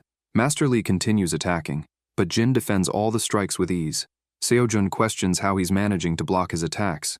The young Master Jin finds it interesting. Holding his spear, he wonders how strong his own attack is. Then he strikes Lee in the face. Everyone around the arena is surprised. Seo-jun says, "Not bad," while the young Master Jin realizes his attacks are working. However, this is as far as he'll get.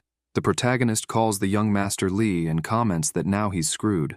With a smile on his face, he says that he was warned and will not be forgiven. Suddenly, a system window appears. The fear effect has been nullified. Since he was born as the first son of the sword sect of Mount Heng, he always learned how to wield a sword. He wasn't a prodigy, but thanks to pure training effort, he was able to evolve and reach a first-class ranking from a young age. He became the family's hope, and great fortunes began to follow him wherever he went. The current problem with the Jin family of Taiwan was something the sword sect of Mount Heng could use to increase its power in the Shanxi province, given that Idiot's reputation was already low. He knew that no matter what the Jin family of Taiwan did, their influence and reputation as a martial artist family would inevitably be shaken. Combat, war, and resignation. But what the hell? Quickly, the young Master Jin delivers a flying kick, hitting Seo-jun squarely and throwing him far away. Lee Seo-jun, falling to the ground, grabs his sword as Jin walks toward him. Wounded, he clenches his teeth, irritated, and quickly charges at the protagonist. But Tae-kyung easily dodges the strikes and counters Lee, hitting his knee and knocking him off balance. He then takes the chance to strike him squarely in the stomach and face. The young Master Lee's guards begin exuding their auras, irritated, and draw their swords, causing a commotion, knocking things over and saying the fight will be cancelled. Wei Peng pinches his own face and thinks this isn't a dream. He wonders what he's seeing there. The firstborn of the sword sect of Mount Heng, Lee Seo-jun, is taking a beating, and the one doing it is the third young master, the guy who wasn't even capable of being considered a third-class warrior. I mean, he saw him training day and night in recent days, but martial arts aren't something you learn and master overnight. So what the hell is he watching? The young Master Lee's guards start causing chaos, ordering the fight to stop immediately. They say the Jin family must have cheated. There's no way Trash could beat Master Lee. Peng, irritated, wonders what those idiots are talking about, and when he looks to the side, he notices that the head of the minor family has disappeared. Suddenly, one of the guards collapses to the ground, unconscious, leaving the others stunned. They wonder what the hell just happened. Jin Wei-kyung questions what nonsense they're spouting and slaps another guard, knocking him out instantly. The others begin trembling, shocked, as Wei-kyung says the fight was something they themselves requested and orders them to sit and wait for the fight to end quietly. Right after, he returns to his seat as if nothing had happened. Peng comments that this could cause problems, but the head tells him not to say anything. Excited, he says this is possibly the best moment of his life. A while later, the young Master Lee's sword falls outside the combat arena. He, all battered and exhausted, questions how this is possible. The protagonist sighs, tells him to surrender already, and says Lee knows he's not going to win. Lee Seo-jun, enraged, grits his teeth and calls him a piece of trash, starting to gather chi in his hands and ordering him to shut that filthy mouth. Tae-kyung is surprised. and quickly Seo-jun charges at the protagonist. The young Master Jin counterattacks but remembers that he can't take his life, or it could spark a war, so he just cuts his face and pulls the spear to the side. Seo-jun takes advantage of the chance and, with chi in his hands, tries to strike his head, but Tae-kyung blocks it with his spear and says that at least he managed to stop him. However, it takes him a moment to notice the young Lee's left hand, and when he does, the other strike barely grazes his face, leaving a cut. The young Master Jin curses and insults him, while the young Master Lee, shocked, wonders how he managed to dodge that, as the attack contained all his chi. The protagonist then delivers several punches to Lee, and lastly, lands a strong, precise blow to his stomach, making him fall to his knees on the ground. Everyone is in disbelief at what just happened, and erupts into euphoria over the fight's outcome. Suddenly, several system windows appear saying, "You have earned the title victorious. Combat mission completed. Your chi sensor has evolved to the 3rd mastery, allowing you to identify things 50 levels above you. The Jin family's cultivation technique has evolved to the 4th mastery. You have gained a large amount of XP and fame." The next day, a drawing of the young Master Jin from the previous fight appears. Peng, seeing it irritated, asks what it is. Jin Wee-kyung responds that he drew yesterday's fight and comments that the main focus was Lee taking a major beating while the incredible Tae-kyung secured victory. He explains that the drawing's context takes place in the sky, which was reaching its end, symbolizing the bright future of their young hero, and says it looks really cool and well drawn. Wee Peng yells that there's a lot of work to do and tells him that he spent the entire day drawing that picture, asking if he's gone mad. Wee Kyung chuckles softly, saying that's why he drew another one and that he'd show it later, but his eyes are quite sharp. He says that one depicts what happened after the fight, highlighting the young hero, who, unsatisfied, immediately returned to training.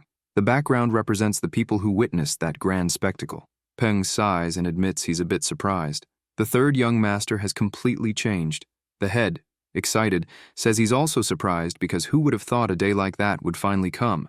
His little brother has been reborn as a divine hawk, and excitedly he asks Peng if he can hear it, the powerful flapping wings of their little Tae-kyung. Suddenly, they're both surprised and wonder if it's a carrier pigeon. They open the message, begin reading, and find out they have a problem. The young Master Jin starts running and throws a punch. Suddenly, the young Master Lee opens his eyes, startled, and realizes he's inside his carriage, fully bandaged, being taken back home. He gets irritated and wonders if he really lost to trash like him. Furious, he punches inside the carriage, shouting, "What the hell?" The guards notice and ask if the young master has woken up, while he thinks about taking Tae-kyung's life and swears to the heavens that he'll eliminate him with his own hands. Then, irritated, he questions what the guards are doing and orders them to stop talking and keep moving. Suddenly, the young Master Lee notices a needle stuck in his forehead and asks what the hell it is. A voice uses spiritual sense and comments that continuing to move would indeed be good. He realizes someone is inside the carriage, hidden behind the curtains. Scared, he asks who the hell it is, and the hooded figure replies that it doesn't matter since allowing him to return to the sword sect of Mount Heng would put them in a difficult position. Suddenly, the poison from the needle begins spreading through the young Master Lee's body, and with a trembling voice, he asks what has been done to him. The hooded figure retrieves the needle and suggests they first send him to the northern mountains before returning to the sect. The northern mountains are a common burial site used in the Henan province. He then removes the needle from the young Master Lee, who, poisoned and overcome with pain, trembles as he begs for someone to save him, but collapses on the carriage floor. The hooded figure leaves, laughing, and bids him farewell. "See you later, Master Lee."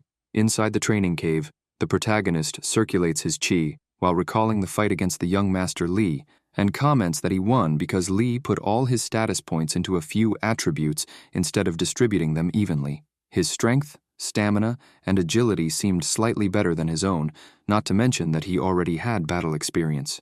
In short, this means he's already strong enough to face someone of Lee Seo-jun's level. However, even after attacking him several times, Lee was still able to stay on his feet and withstand most of the blows. The only attack from Lee, even though it was almost fully dodged, was still strong enough to leave a nasty cut on his face. This means the difference lies in their chi. Once he finishes circulating his chi, a few system windows pop up.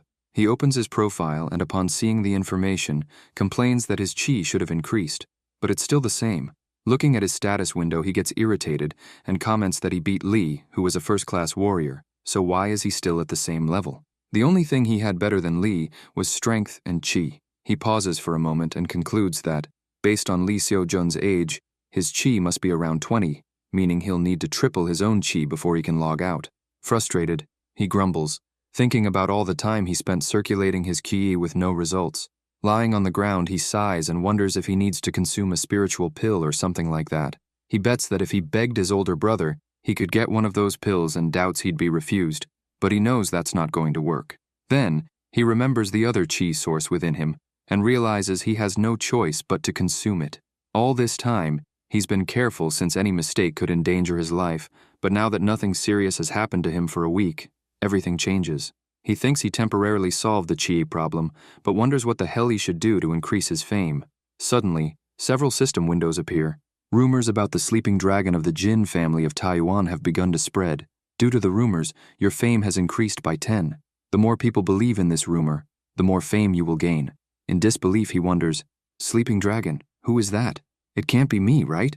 Another system window notifies him that according to the sleeping dragon rumor, his fame has increased by another 3, then by another 2. The young Master Jin is surprised to see this. At dusk, in the Elders' Hall, they begin wondering about the sudden summons since the head of the family didn't even bother explaining the reason.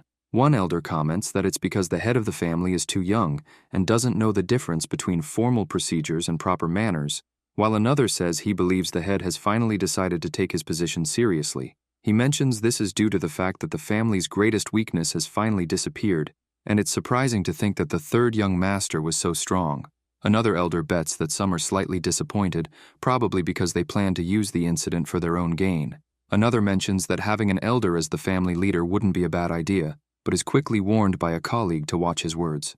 Suddenly, the head of the minor family arrives with Peng, and everyone falls silent. Jin Wee-kyung thanks everyone for responding to his late-night summons and begins explaining the reason he called them. However, before he can continue, a voice interrupts, mentioning the sword sect of Mount Heng, he presumes. The head hears that voice, and for a moment thinks this can't be happening. Suddenly the elders rise quickly, shocked. They bow and respectfully declare, "We greet the elder seniors." Later the elders begin arguing non-stop, while the eldest elder remains silent, observing the young Master Jin. He notices the old man won't take his eyes off him, becomes nervous, and ends up looking away, wondering what's up with that old mummy, and why he's staring at him like that. Jin Wee-kyung uses spiritual sense and comments that this is the elder and that maybe he forgot, but the elder is his grandfather, and, as the family's most senior figure, he must ensure he shows the utmost respect. The protagonist can't believe he's meeting his grandfather before his father. The minor family head also comments that regarding the unfolding events, he shouldn't panic and should just respond as honestly as he can. The young Master Jin wonders what happened and why everyone is so tense. Wee-kyung politely asks everyone to pay attention, as the witness has arrived, and they will proceed with the interrogation. He calls the name of the third young master, Jin Tae-kyung, and states that, on behalf of the family leader, he, as the minor chief, must interrogate him. He asks if Tae-kyung poisoned Lee Seo-jun of the sword sect of Mount Heng. The young Master Jin, confused, questions what he means and wonders what the hell is going on. He responds that it's obvious but has nothing to do with Lee Seo-jun's poisoning. The chubby elder asks if he has any valid proof. The young Master Tae-kyung asks if he's really talking about proof, and the chubby elder confirms, saying he wants to know if he has any evidence to prove his innocence in the incident. The protagonist takes a deep breath and questions why he's the one who needs to prove something, asking if it shouldn't be them who present evidence. The chubby elder, indignant, asks how he dares, and thus begins an argument. One of the older elders interrupts, saying enough of that confusion, as there's something he'd like to ask. He questions how it all began and looks at one of the elders. The young Master Jin notices something strange as the elder responds that it all started with the third young master and looks at another elder. That elder then asks who was responsible for tarnishing the family's name. Thus, the elders band together and start bad-mouthing the third young master, questioning who dishonored the sword sect of Mount Heng. They all agree it could only be the third young master. The young Master Jin thinks, "What the hell?" and calls them bastards, believing they formed a group to incriminate him. One of the younger elders intervenes, saying that, however, the third young master had a clean fight. Another elder rebuts, claiming he certainly used poison and questioning how that could be considered a fair fight, asking if they think they're the Tang family from Sichuan. The medical elder comments that the third young master stated it wasn't him, and besides, he himself examined Lee's body before his departure. Aside from minor internal damage, Lee showed no signs of poison. Elder Kuhn, however, proposes that, if necessary, they can simply offer the third young master's head as a way to prevent war. The young master Jin gets angry upon hearing those words, while the medical elder questions how Kun dares say such things. Kun asks if he's wrong and urges everyone to be realistic. He explains that the sword sect of Mount Heng is much stronger than the main family. If a war breaks out, hundreds of family members will die or be injured, and in the worst-case scenario, the family could even face total annihilation. Pointing at Tae-kyung, he states that all of this can be avoided if they hand over the third young master. The room falls silent as Kun displays a smug smile. Jin Wee-kyung begins to exude an aura and asks if Kun really wants to offer the third young master's life without any valid proof. Elder Kun tries to justify himself, saying that's not what he meant. Wee-kyung, irritated, asks if that's the kind of thing an esteemed family lord should say, as his aura grows even more intense. However, he soon takes a deep breath and stops exuding the aura. The young master Jin observes alongside their grandfather. The minor family chief declares that the fight was fair and that Lee Seo-jun's poisoning was done by someone else. He states that everyone there knows it and questions if they are willing to surrender to the enemy out of fear. Although they don't know who's behind it, they know the sword sect of Mount Heng has already drawn their swords. They don't know when they'll come, but it's too late to try to stop them. Therefore, there's only one thing to do: face them head on. He asks if the people present want to live and protect the family. If that's what they truly desire, then they should gather their men and prepare for battle. Otherwise, they can hand over his brother's life to those bastards. An ideal choice if they want to live as despicable traitors. The family's eldest elder begins clapping and says it's impressive. Everyone falls silent, watching as he stands up. The young master Jin thinks the boss is finally making his appearance. The senior elder comments that he always thought the minor family chief was just a young boy, but now sees that he's become a splendid man. He says he's very impressed, stating that this is how the minor family chief should act. Wee-kyung apologizes for his past carelessness and behavior. The senior elder responds that humiliation can only be overcome with dignity and that there's no need to apologize. He reinforces that it's common sense for the family to unite and fight against any threat at their door. He then criticizes those who dared suggest offering a family member's life to avoid war. The young master Jin is confused upon hearing all of this. Kun, with a trembling voice, tries to explain himself, saying he made a mistake, but the senior elder interrupts him. He states that when they're on the brink of war, the most important thing is to unify the family. He then turns to the minor family chief and suggests that if a head is to be offered, it should be Elder Kun's, pointing at him and leaving him terrified. The protagonist wonders what the hell is happening and why the old man is on his side. Jin Wee-kyung, the family chief, continues closely observing the situation, but he takes a deep breath and comments that they can't do that since Kun has been loyal to the main family for many years and says they should consider the incident as nothing more than a slip of the tongue. The senior elder laughs and comments, "A slip of the tongue," he says, and states that the minor family chief is much more generous than him. Thus, given the responsibilities, he declares that the matter should be settled there for today. Among everyone present, the senior elder expresses his gratitude for Wee-kyung's kindness. All the elders, shocked, say it was entirely their fault and beg the elder not to do that, taking responsibility for the mistake. They say that if he does, they won't be able to live with the shame. The protagonist thinks that the one who saved their necks was his older brother, but even so, they're all praising the old man. However, he notices something strange about the elder's laughter and thinks that something doesn't seem right. The senior elder declares that since the head of the main family is not present, the head of the minor family will undoubtedly take his place. He orders everyone to join him in showing support for the head of the minor family over the incident, stating that if they stay united under his leadership, those wretches won't be able to do anything more against the main family. The elders bow and humbly accept the order, acknowledging his leadership. Wee-kyung thanks them and pulls back his arm, expressionless. The senior elder looks directly at the young master Jin, who notices the gaze and thinks it can't be, wondering if the whole thing was a scheme of his. Suddenly, the gatekeeper rushes into the hall and announces that there's a message from the sword sect of Mount Heng. The family leader opens the message and reads, "Mortal enemies beneath the clouds," meaning they cannot coexist under the same sky and will do anything to eliminate one another's existence. Jin Wee-kyung crumples the message and shouts that from now on, the main family must prepare for battle. Suddenly, several system windows pop up with notifications. The sword sect of Mount Heng has declared war against the Jin family. The reality of war has been acknowledged by both sides. The sword sect of Mount Heng has designated you as the faction's enemy. Fleeing will not only put you at a disadvantage, but also bring disaster. The main quest war will now begin. At dawn, members of the Jin family begin sending messages via carrier pigeons, while several mounted messengers race to spread the news. Warriors of the Jin family of Taiwan gather immediately in front of the main family. The quest description appears. With the fate of both families at stake, war has begun. Strength is the only way to prove your worth in the world of Murim. The winner is always the most powerful, and the strongest always survives. Seeing this, the young Master Jin is in disbelief and remains frozen, staring ahead, while his brother, the family head, offers him tea and comments that he must be tired. He says this was bound to happen, so it's not his fault. The young Master Jin thinks, of course, it's not his fault. Peng comments that, as for the senior elder, they still haven't figured out his true intentions. The protagonist thinks that the way he acts is reminiscent of those old political thieves and wonders what kind of person the senior elder really is. Wee Kyung explains that the elder is a martial master who has reached the highest spiritual realms and possesses immense knowledge. People like him are considered the most dangerous in the world of Murim. The young Tae-kyung asks if he's really that powerful. His older brother responds that all the other leaders are under his command. The senior elder has the characteristic of remaining in the shadows, manipulating others, and uses his position among the leaders to bring esteemed lords to his side. He's been doing this for decades. When he sided with them during the meeting earlier, Wee Kyung says he's not sure if there were internal motives behind it. Peng comments that all of them deserve death since they were disloyal traitors. When the elder suggested executing them, he deeply wished they had agreed.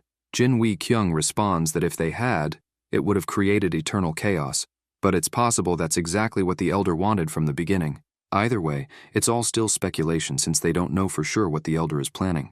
However, he is still the leader of the main family and a very powerful ally.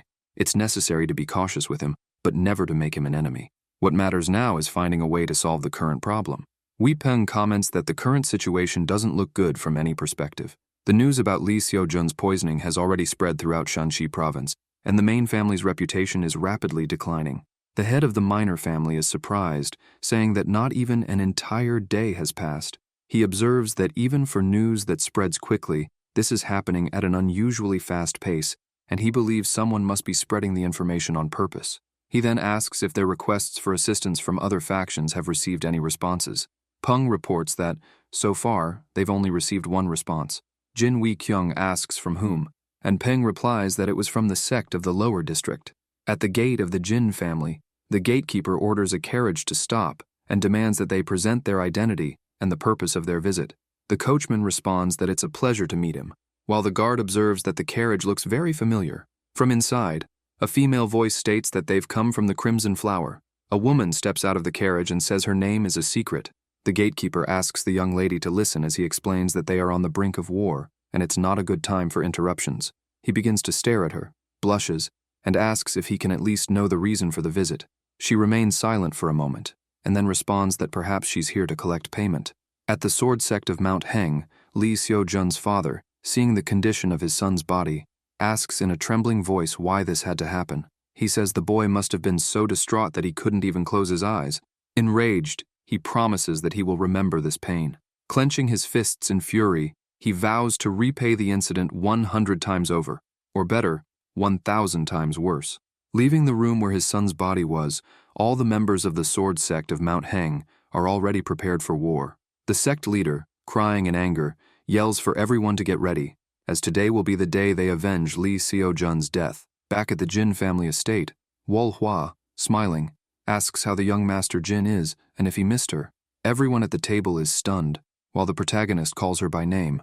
Wol-hwa then says that the young Master Jin remembers her, but he wonders why she's there at a time like this, and why she decided to show up now. He says he doesn't remember calling her. Jin Wee Kyung calls his younger brother, but the protagonist, startled, quickly pleads with them not to get the wrong idea, claiming he did nothing and doesn't even know her that well. Trying to cover up, he asks if she's lost and already on her way back, right? Wol-hwa responds that the young Master Jin is as adorable as ever, but she's there to take care of some unfinished business. The protagonist grabs her arm and says there's nothing adorable about him. Trying to pull her away, he claims he has no idea who she is and tells her she needs to leave immediately. He orders Wol-hwa to go, but when he tries to pull her, he realizes he can't move her. Confused, he wonders why she isn't budging.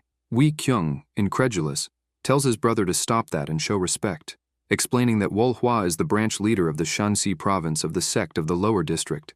The The protagonist, in disbelief, starts sweating nervously, while Walhua gives a gentle smile. He uses his chi sensor and notices she's level 50. Walhua then sits at the table and formally introduces herself as the branch leader of the Shaanxi province of the sect of the lower district. The minor family head Jin introduces himself as Wei Kyung, and Peng also introduces himself. Walhua comments that she's been having trouble hearing a certain individual. The protagonist finally introduces himself as Jin Tai Kyung. Walhua smiles and says it's a pleasure to properly meet him, Master Jin. Jin Wei Kyung comments that he didn't know she was so close to his brother. She responds that he's a customer of the Crimson Flower Shop in Taiyuan, and also the main branch. Peng and Wei Kyung exchange looks, replying, "I see, a customer." Walhua then suggests they get straight to the point.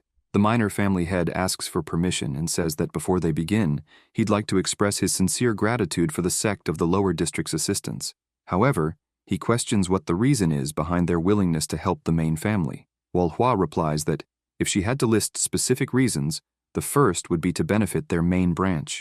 The sect of the lower district always acts based on gains and losses, and after analyzing all possibilities, even if the war ends in defeat, they've reached their decision.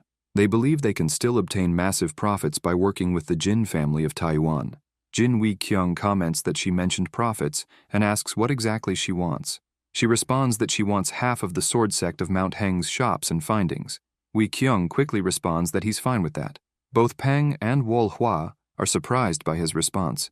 The leader comments that he was quite quick, to which the minor family head explains it's because he's putting his family on the line. Walhua asks if this is a unanimous decision. As she's heard, there's a lot of internal opposition within the Jin family of Taiwan, citing the branch leaders as an example. Wei Kyung says that, as expected of the sect of the lower district, she's well informed. In any case, he assures her that she doesn't need to worry about that, and asks her to continue with the request. The protagonist wonders if he caused all this by giving her some kind of information. Walhua then continues and says that, secondly, it's because she genuinely likes Master Jin. The minor family head is confused, while the leader comments that Master Jin is not only handsome, but also has a nice body, a cute personality, and knows how to get things done.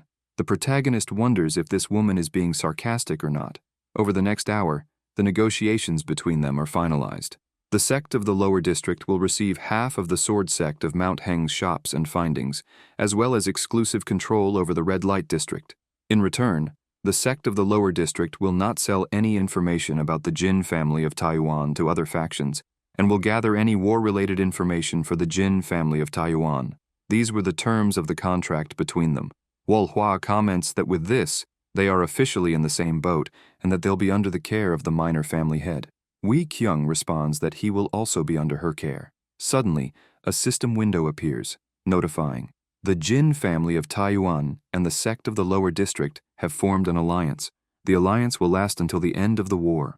Walhua says her goodbyes, while the young Master Jin's brother thanks her once again for her help. As she leaves, she asks them not to mention anything about it. Peng bids her farewell, while the young master remains with his face turned away. As Walhua passes by him, Jin says goodbye with a "see you later," and takes a deep breath as soon as she leaves. Suddenly, Walhua returns, running, and asks if the young Master Jin isn't going to accompany her to the exit. Startled, he asks why he should. She approaches, gives a slight smile, and begins whispering in his ear, while Jin Wei Kyung tries to eavesdrop on them.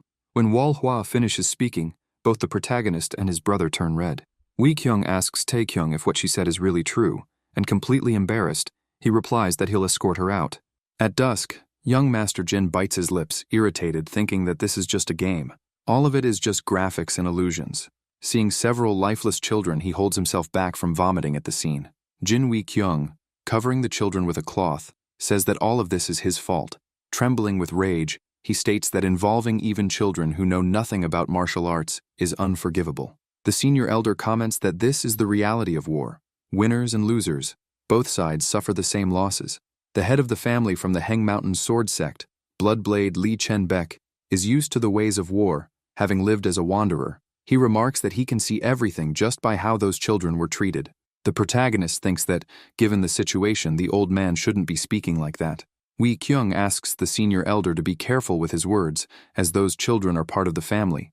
The old man responds no, saying that those children are no different from warriors. He asserts that many more lives like those will be lost, and it is likely happening as they speak. The head of the minor family orders the elder to stay quiet, but the old man questions if he was already aware of the outcome. Shanyu, Yingxian, Shuzhou, all the places surrounding the Heng Mountain sword sect, would be the first to be devastated. He was fully aware of that fact.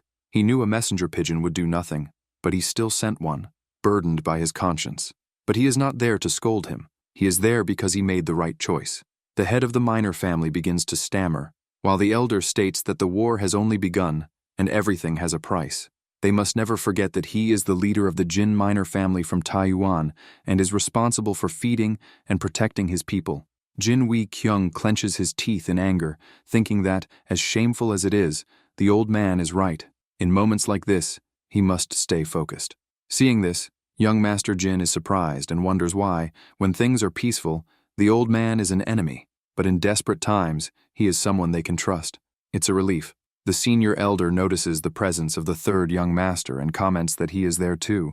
He replies, "Yes, sir," and that it is an honor to meet him again.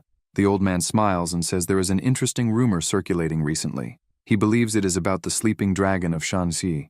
Apparently, this person joined forces with the Hell God and managed to defeat an infamous bandit known as Jiang Sam of the Thousand Forces. The protagonist feels awkward, while the senior elder asks if he has a cold. The young Master Jin responds that no, he is just feeling a bit cold. He thinks that hearing this from the old man is too tense. The elder asks how he can stand out with such a weak body. The protagonist stays silent for a second but soon realizes the intention and says the elder misunderstood. The senior elder explains that if the rumors are true, it is important for someone from the main family to be at the front line of the battle to come. Young Master Jin thinks that this cannot happen. The old man then questions the head of the minor family, and young Master Jin worries that his brother must not reveal this to the elder. Jin Wei Kyung pauses, reflecting for a moment, before responding that he also believes this will be of great help to him. Suddenly, a system window appears. A new mission has begun. The elder wanted him to join the combat force under direct orders of the heads, but due to Jin Wei Kyung's strong opposition, he was grateful for a different role, leader of the reconnaissance escort team. Since the risk of mission failure is unclear, he feels uneasy about it. But given the role of reconnaissance, he believes it shouldn't be too dangerous. He knows this is just a game, but he still can't erase the images of the lifeless children from his mind. In any case, he has 5 people under his command, and reflects that, since the NPCs seem more human to him every day, he wonders if he's becoming more immersed in the game. He still doesn't know if those under his command are temporary transfers from elsewhere or part of something assimilated. They seem nervous, and there's also that overly enthusiastic kid who says it's an honor to meet him and be under the care of the group's leader. Lastly, there's that unfriendly bastard Hyuk, who remarks, "So this is how we meet again." The protagonist thinks it's just fate, and informs them that he's been assigned as leader of the reconnaissance escort team. He introduces himself. "My name is Jin Tae Kyung, and it's a pleasure to meet you." At the minor family's headquarters, Jin Wei Kyung watches from outside as Peng comments that, since they left at noon, they should reach their destination in 2 days. Wei Kyung asks if he's talking about Tae Kyung and mentions that his brother was assigned to lead the reconnaissance team by the Jin family of Taiyuan. He questions when Peng will stop treating Tae Kyung like a child since he's a man, and he's confident he'll be fine. Peng responds that he's struggling to believe it. The head of the minor family then tells Peng to look at the sky, where a messenger pigeon flies toward them. Jin Wei Kyung comments that it seems some news from the lower district sect has arrived. As they read the message, they are surprised and wonder if they have already reached Zhengyang. Even for elite forces, it's hard to believe they've crossed hundreds of li in just a few days. A li equals 500 meters. The head of the minor family thinks that if they pass through Henshui, then they'll reach Taiwan. Since some people have yet to return to the main family, and with the appearance of someone notorious for being cruel and brutal, 1 strike, 1 kill, Joe Pill, they may already be being pursued by him. Wei Kyung orders Peng to hurry, take 50 men, and lead them to Zhengyang, as they will need to provide support. Peng tells the Lord to wait, but then falls silent, embarrassed. The head of the minor family, sensing something is off, asks in alarm where Tae Kyung went. Peng responds that he went to Zhengyang. In the forest, some horses are tied as a group trains. Young Master Jin orders the group to maintain formation. Observing their progress, he thinks that although he only recently started teaching them, they aren't bad.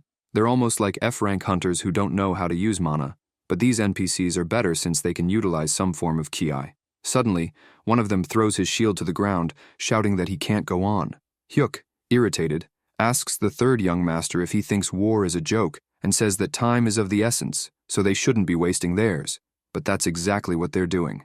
Young Master Jin sighs, thinking he had just been praising them, and frustrated, calls them brats. Han Yop asks if perhaps the group leader has some purpose behind all of this. Hyuk responds that there's no way he does, and yells that this is the same third young master who avoided all training, chased after women since youth, and knows nothing about warfare, much less battle tactics. Instead of learning those things, he's been out causing trouble.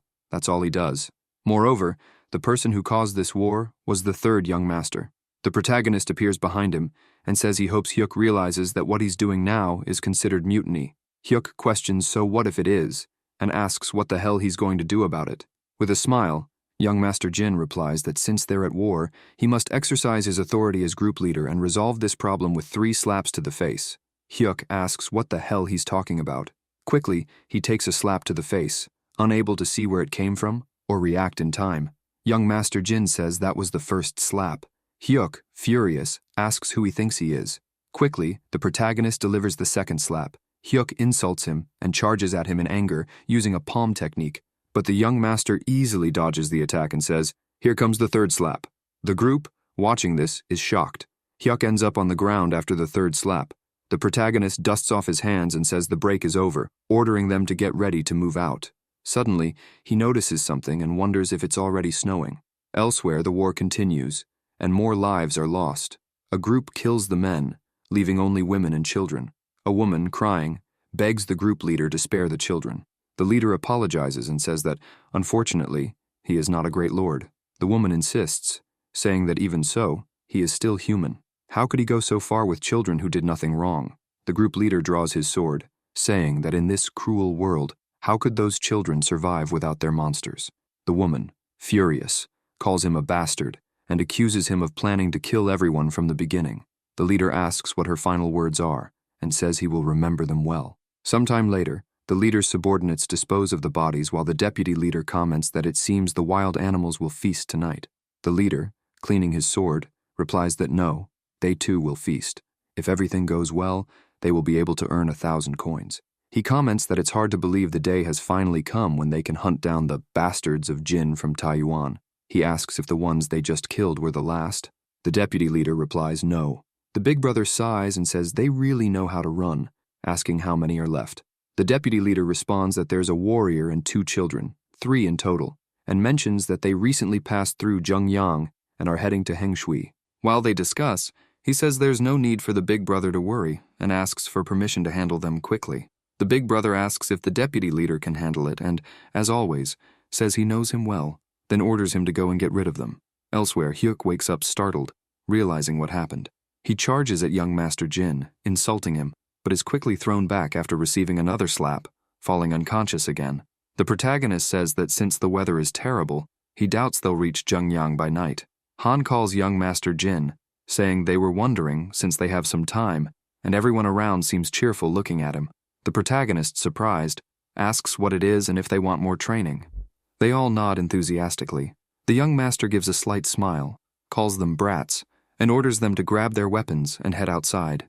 Outside, in the middle of the snow, they complain about the cold and the heavy snowfall. Young Master Jin, holding his spear, thinks those brats were extremely dissatisfied when they started, but now they're practically begging for more. Laughing, he thinks that, as expected, it's better than giving 100 orders. What really works is a good beating. Suddenly, one of the members calls the leader, saying there's a boy over there. The young master asks what he means and why a child would be in the middle of a mountain. Stepping outside, he spots the child from a distance and says they're serious. They ask who he is and if he lives in the area. The protagonist gets a bad feeling about it and wonders why he feels something big is about to happen. Suddenly, a system window appears saying, an unexpected quest has started. The young master in disbelief curses and says he shouldn't have opened his mouth. On a green mountain, under a cherry blossom tree, a family with their children is enjoying the moment. The little boy walking finds a flower and gives it to his mother, smiling happily. The mother calls the boy Seo-chan and thanks him. Suddenly, she tells Seo that he must survive. The boy is confused and calls for his mother. The people around them say they need to promise to survive. Seo-chan asks his father where everyone is going. The villagers urge them to promise survival as they say their goodbyes. The boy and his sister begin calling for their father and mother, asking them to wait. Suddenly, Seo-chan wakes up, startled, hidden under a rock with his sister. realizing he must have dozed off. It hasn't even been 5 days since he witnessed the brutal death of his father and the people in Shuozhuo. Trembling, holding a dagger, he thinks of himself as a useless coward who couldn't do anything but run, vowing not to let his guard down again. His sister, shivering, says she's really cold and asks when they'll return home, as Seo Yul wants to see their mother. Seo-chan tells her to hold on a little longer since they're almost there, thinking that the mother he saw in his dream felt so real. He wonders what happened to their mother and imagines several possibilities but refuses to think the worst. Suddenly, they hear a noise. Seo-chan grips his dagger and shouts for whoever is there to come out. From the bushes, a hand appears. He stares until a man emerges, telling him to be quiet. They recognize him as Uncle Gong, and the boy says they were starting to worry since noon had already passed. Uncle Gong says they need to hurry because they're being chased, and places Seo Yul on his back. Seo-chan asks if they're leaving now. He responds yes, saying there's no time to waste. Seo-chan asks where they're going, and Uncle Gong says to Heng Shui, explaining that no matter how cruel the monsters are, they won't find them there. Sometime later, the deputy leader of the bandits appears and signals the others to follow silently. As they climb the mountain, Seo-chan notices Uncle Gong stopping and begins looking downward. The boy asks if it's them. Gong says there are about 10 of them, and they're almost here, commenting that it's his fault since they should have hurried before it started snowing. Seo-chan grips his dagger and tells his uncle that he did his best and that he's learned a bit of martial arts. He declares that if he's going to lose his life, he'd rather die fighting for his survival as a martial warrior. Uncle Gong puts Seo Yul on his back and tells them he'll catch up soon, so they shouldn't worry because he, Gong, is not a weak man. Seo-chan tries to say more, but his uncle orders him to leave quickly. The boy silently apologizes to his uncle and runs off with his sister while Uncle Gong faces the bandits. Sometime later, reaching the top of the mountain, Seo-chan and his sister spot several Jin family uniforms. The men in young Master Jin's group inform the leader that there are some children here. The protagonist calls them to hurry and mounts his horse to leave. The subordinates, confused, ask how he plans to do that in this weather, saying even the horses won't move, and ask what they should do with the child.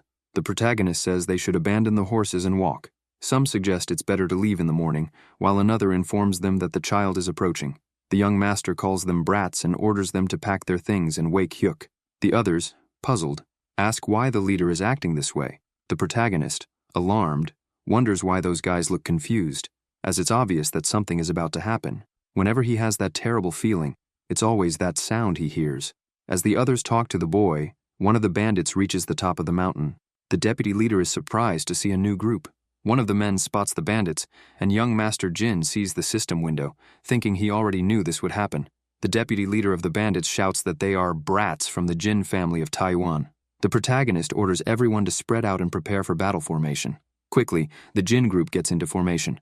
The deputy leader laughs, saying it's incredible since there aren't many of them, and orders the others to eliminate them all. The young master, thinking, counts a total of 10 enemies, and wonders if they can handle them since it's 10 against 5. He notices that everyone is trembling with fear, and realizes that these guys barely know anything about martial arts or have any battle experience, basically being new recruits.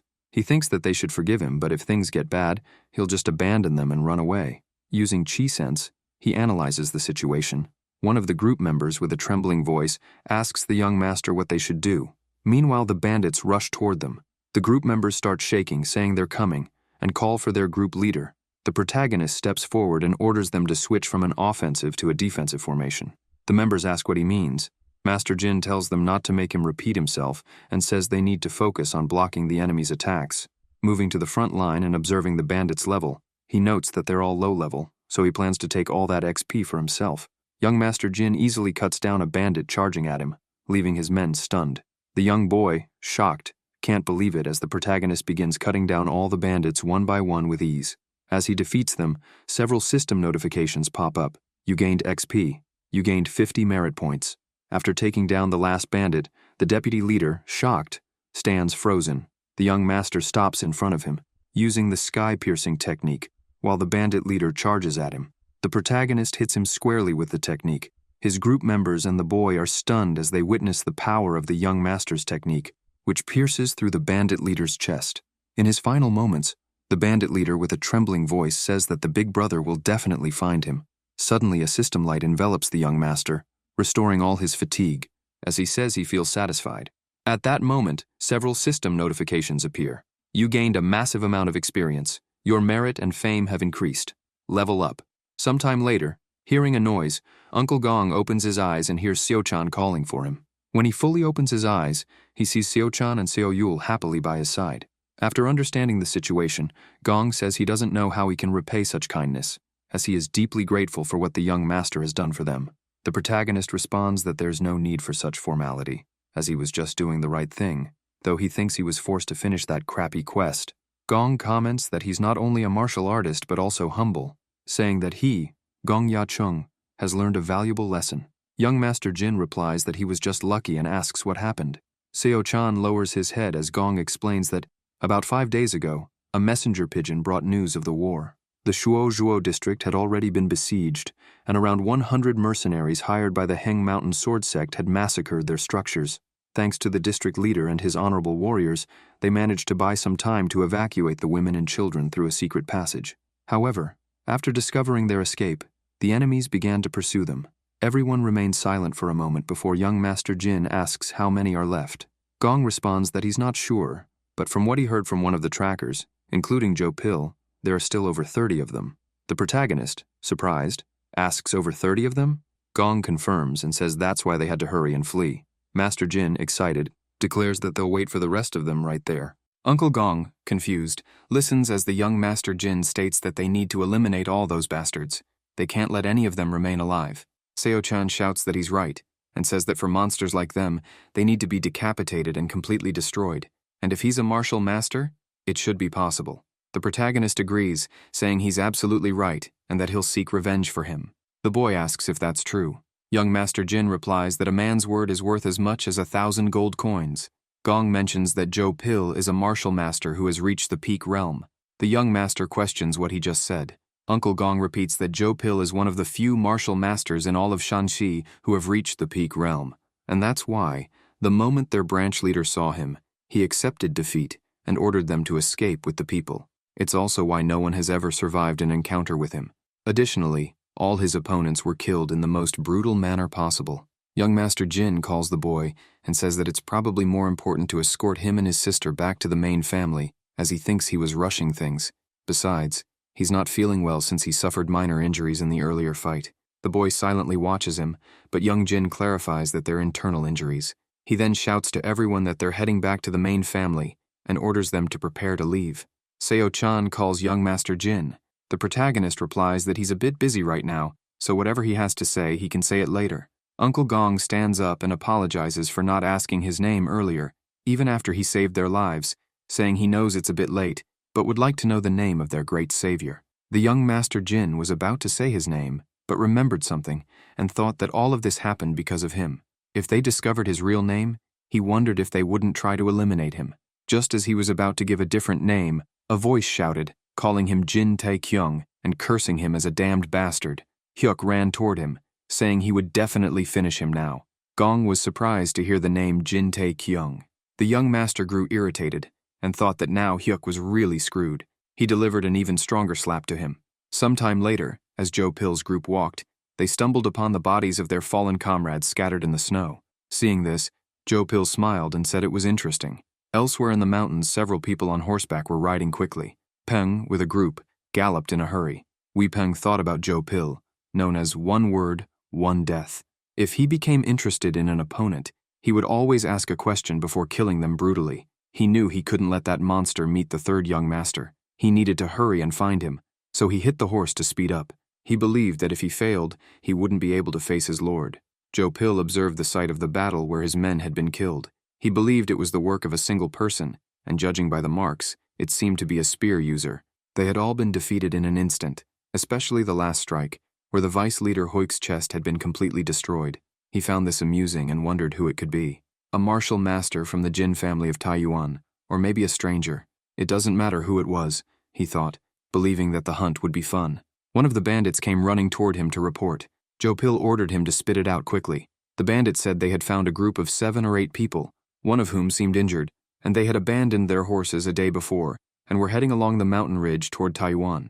Joe Pill said that was great and ordered him to keep tracking, but suddenly a group questioned him, asking if he had forgotten what the family ordered him to do. Joe Pill sighed, admitting they were right and that he had completely forgotten about the leader of the main sect of the Heng Mountain Sword Sect, but he questioned what they meant by ordered, as he only remembered being commissioned. The group leader responded that it was the same thing. They had told Zhou Pil to regroup with the main forces after eliminating the people of Shuozhuo. Ignoring his decision to disobey that order, they declared that they wouldn't allow him to continue with that act of defiance. Zhou Pil mocked the word allow and said that wasn't going to work because he really didn't like that word. The group leader asked what he meant, but he quickly realized that the sky was sideways. Zhou Pil said that was why he loved war. The other members of the Heng Mountain Sword Sect drew their swords and called him a bastard. Zhou Pil charged at them and struck all three at nearly the same time with his palm technique, easily defeating them. Euphoric, he said that was why he didn't bother remembering the lives he took.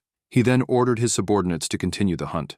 Young Master Jin's group continued walking through the snow until they found a large cave. Young Jin said they would spend the night there. At nightfall, while everyone else was asleep, young Jin and Uncle Gong remained silent by the campfire. The protagonist commented that it was a good thing they found that place, as it not only sheltered them from the snow, but the conditions allowed most of the light to illuminate the area. Gong, however, remained silent. The young master wondered if it was possible that Gong didn't know he was involved in the war, as most people would have some kind of reaction. But after that incident, he hadn't said a word. He blamed Hyuk, that little brat. Gong finally spoke, saying that, as expected, it's always better not to listen to rumors from others. After all, they had told him that Jin Tae-kyung was known for being lazy and arrogant, someone who knew nothing about martial arts. However, after spending just 2 days with him, Gong could say that the Jin Tae-kyung he was seeing was nothing like those rumors. The protagonist was silently pleased. Uncle Gong commented that it made him wonder how many of the rumors about their war with the Heng Mountain Sword Sect he should believe. Jin thought that, as expected, he already knew who he was. The two fell silent again, until Uncle Gong called the young master and said he had a request, but began coughing uncontrollably. Jin, realizing something was wrong, was shocked and asked if he was okay. Gong, with a trembling voice, said they were damned cunning because they had laced their weapons with poison. Young Master Jin asked why he hadn't said this earlier. Uncle Gong replied that the poison used must be cheap, as its effects were weak, but since his condition had worsened, it was now too late to do anything about it. The protagonist wondered if he was really in bad shape, and if there was any kind of antidote. He checked his inventory for something useful, but realized he didn't have a damned antidote, and the rest of his items were only for defense. He had nothing. The only things he had were weapons. Uncle Gong called young Master Jin again and said he would entrust the children to his care. Suddenly, a system window appeared, displaying Gong Ya-chung's final request. This man only desires one thing, for you to safely escort the children back home. Quest reward? None. The next day, as young Master Jin walked through the snow, he thought it was fine because he had made the right decision. He reminded himself that Gong was just an NPC, a character programmed to give him a quest while on the verge of death from poisoning. A player just needed to accept the quest and move on without acting like a hero and putting everyone in a bad situation. Once that happened, everyone would die, and the game would end for him. There was nothing more to be done. It was just a game. But he wondered why he felt like such a piece of crap. He had a real family to take care of. Not a family made of pixels, but a real family living in the real world. The young Master Jin couldn't allow himself to die there and curse them all as bastards. A few hours earlier, Hyuk had questioned whether young Master Jin was really going to leave Senior Gong behind. Jin replied that it was correct, as it was a decision made by Senior Gong himself, who stated he would vanish while they kept moving. Hyuk shouted that it was unacceptable. The protagonist, irritated, threatened him and told him to shut up, but Hyuk insisted, asking why he was doing that. Young Master Jin explained that the senior was in bad shape and would only slow down the group. Han then said that even so, they couldn't just abandon him like that. The young master asked what Han suggested then, and if Han wanted to carry him alone. Han responded affirmatively, stating he would carry him by himself. The protagonist sighed deeply and remarked that Han was preparing to carry a large man in that weather, but he would probably be exhausted in just a few minutes. When that happened, the entire group would be dragged into helping, delaying everyone and allowing the enemy to catch up with them immediately. He reminded them that they were dealing with mercenaries led by a martial master who had reached the peak realm.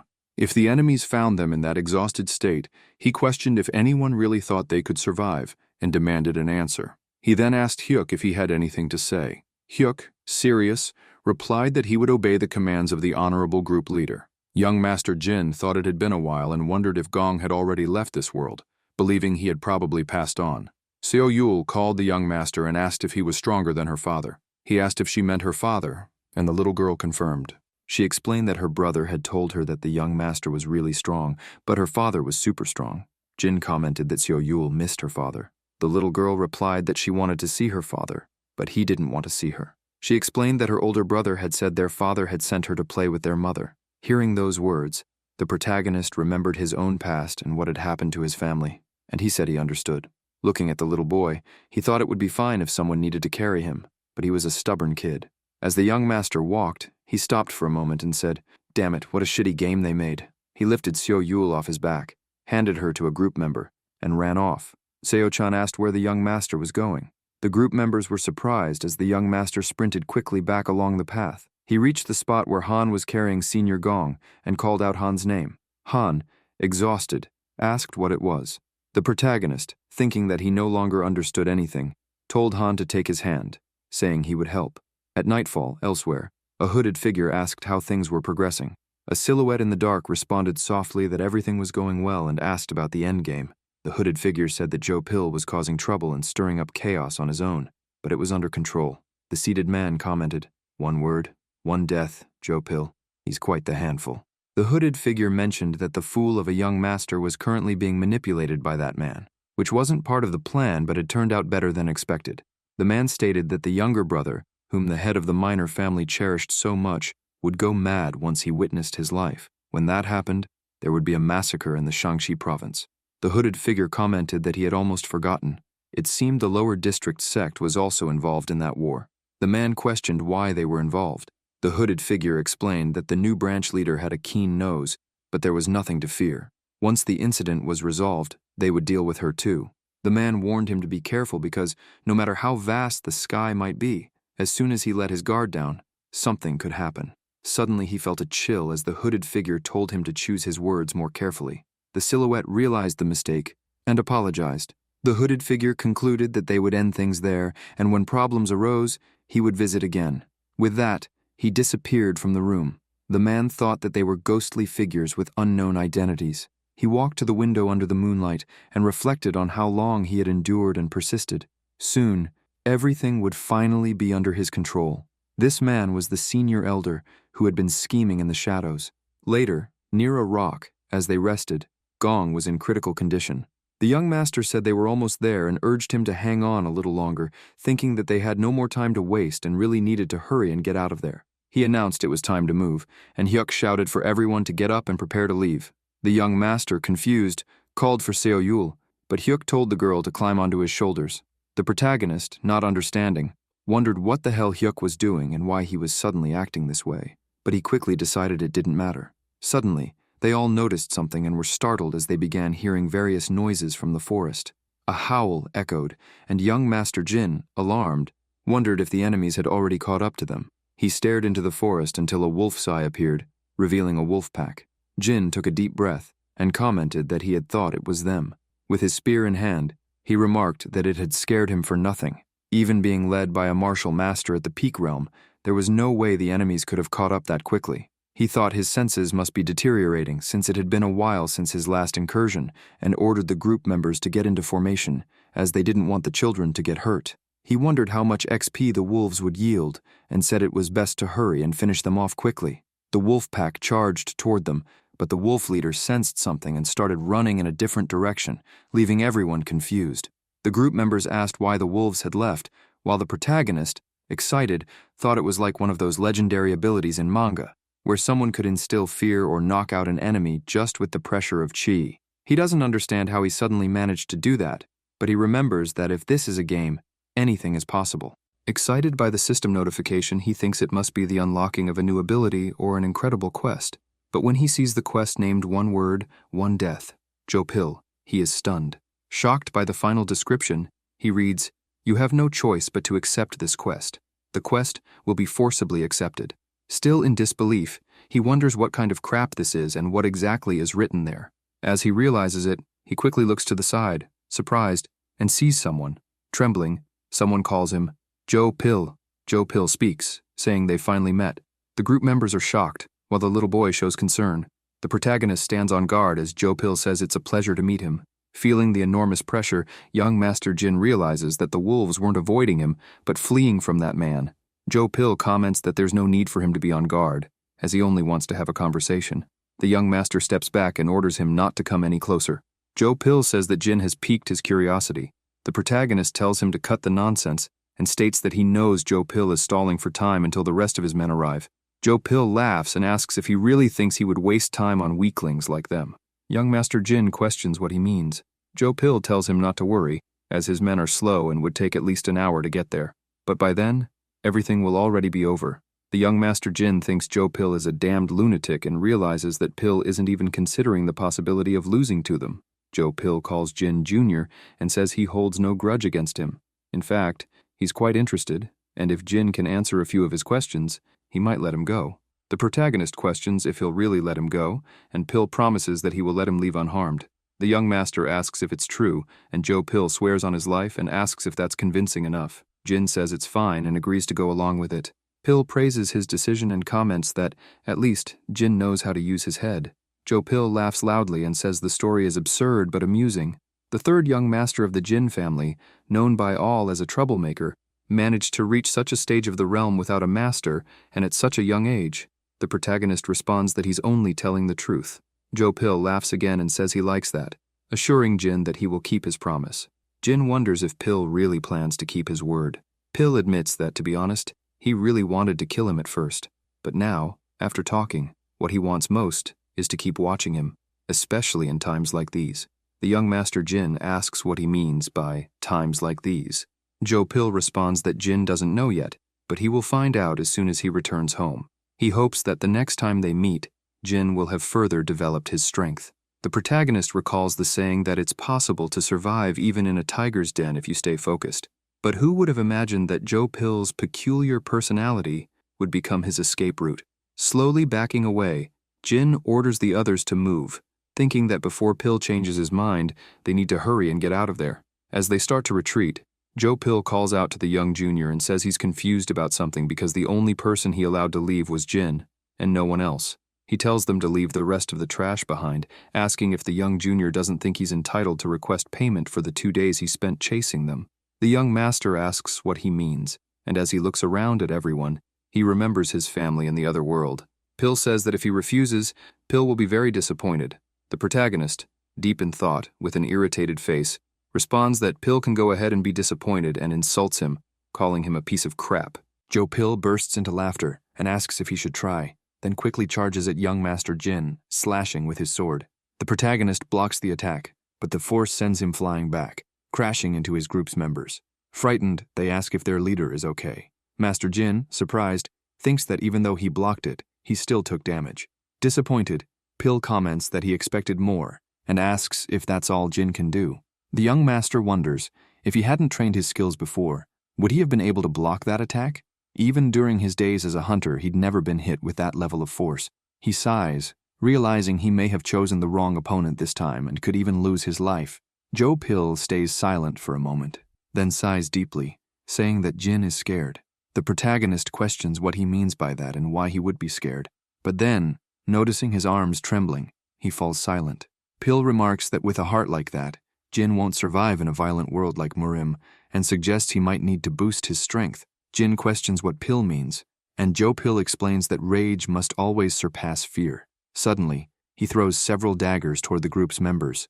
Jin tries to defend them with his spear, but one member screams. They quickly notice a dagger has struck him. Worried, Jin tries to remember the man's name. The man, clutching his wound and trembling, pleads with Jin to save him. As Jin runs to help, another dagger hits the man directly, killing him instantly. Pill remarks that he targeted the weakest one and asks if he was a beloved subordinate. Then Joe Pill asks if Jin is paying attention. Jin continues struggling to recall the man's name, but admits he never felt the need to remember the names of some NPCs. So why now is he so determined to figure it out? He summons a grain pill, and while consuming it, wonders why he's being consumed by rage. Enraged, he mutters to himself that Pill is screwed now. Suddenly, several system windows appear. You have consumed an exceptional grain pill. All stats will increase by 2 points for 1 hour. Pill questions if Jin understood what he said. The protagonist quickly charges at him with his spear, launching multiple strikes, but Pill dodges them effortlessly. Jin aims for Pill's head, but Joe Pill blocks it with his sword and pushes him back.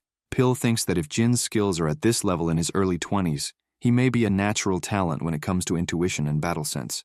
The young master attacks again, unleashing several spear strikes.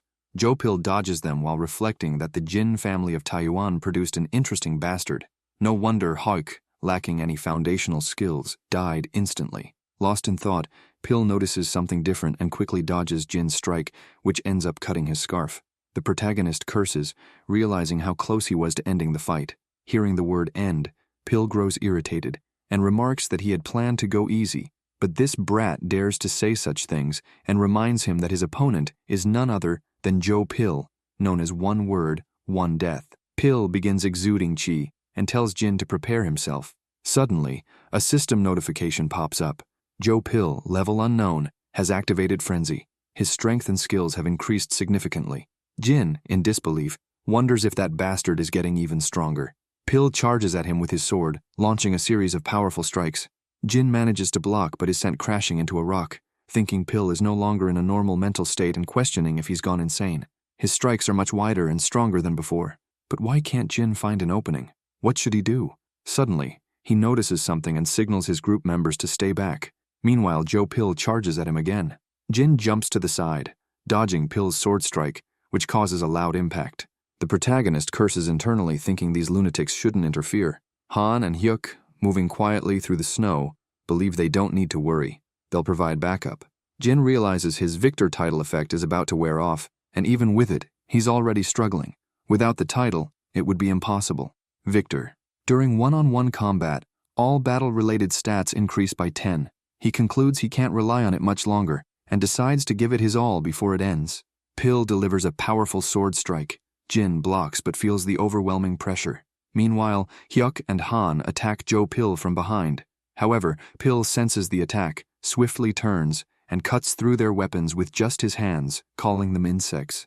Hyuk and Han are shocked, questioning how this is possible. Joe Pill begins using a palm technique.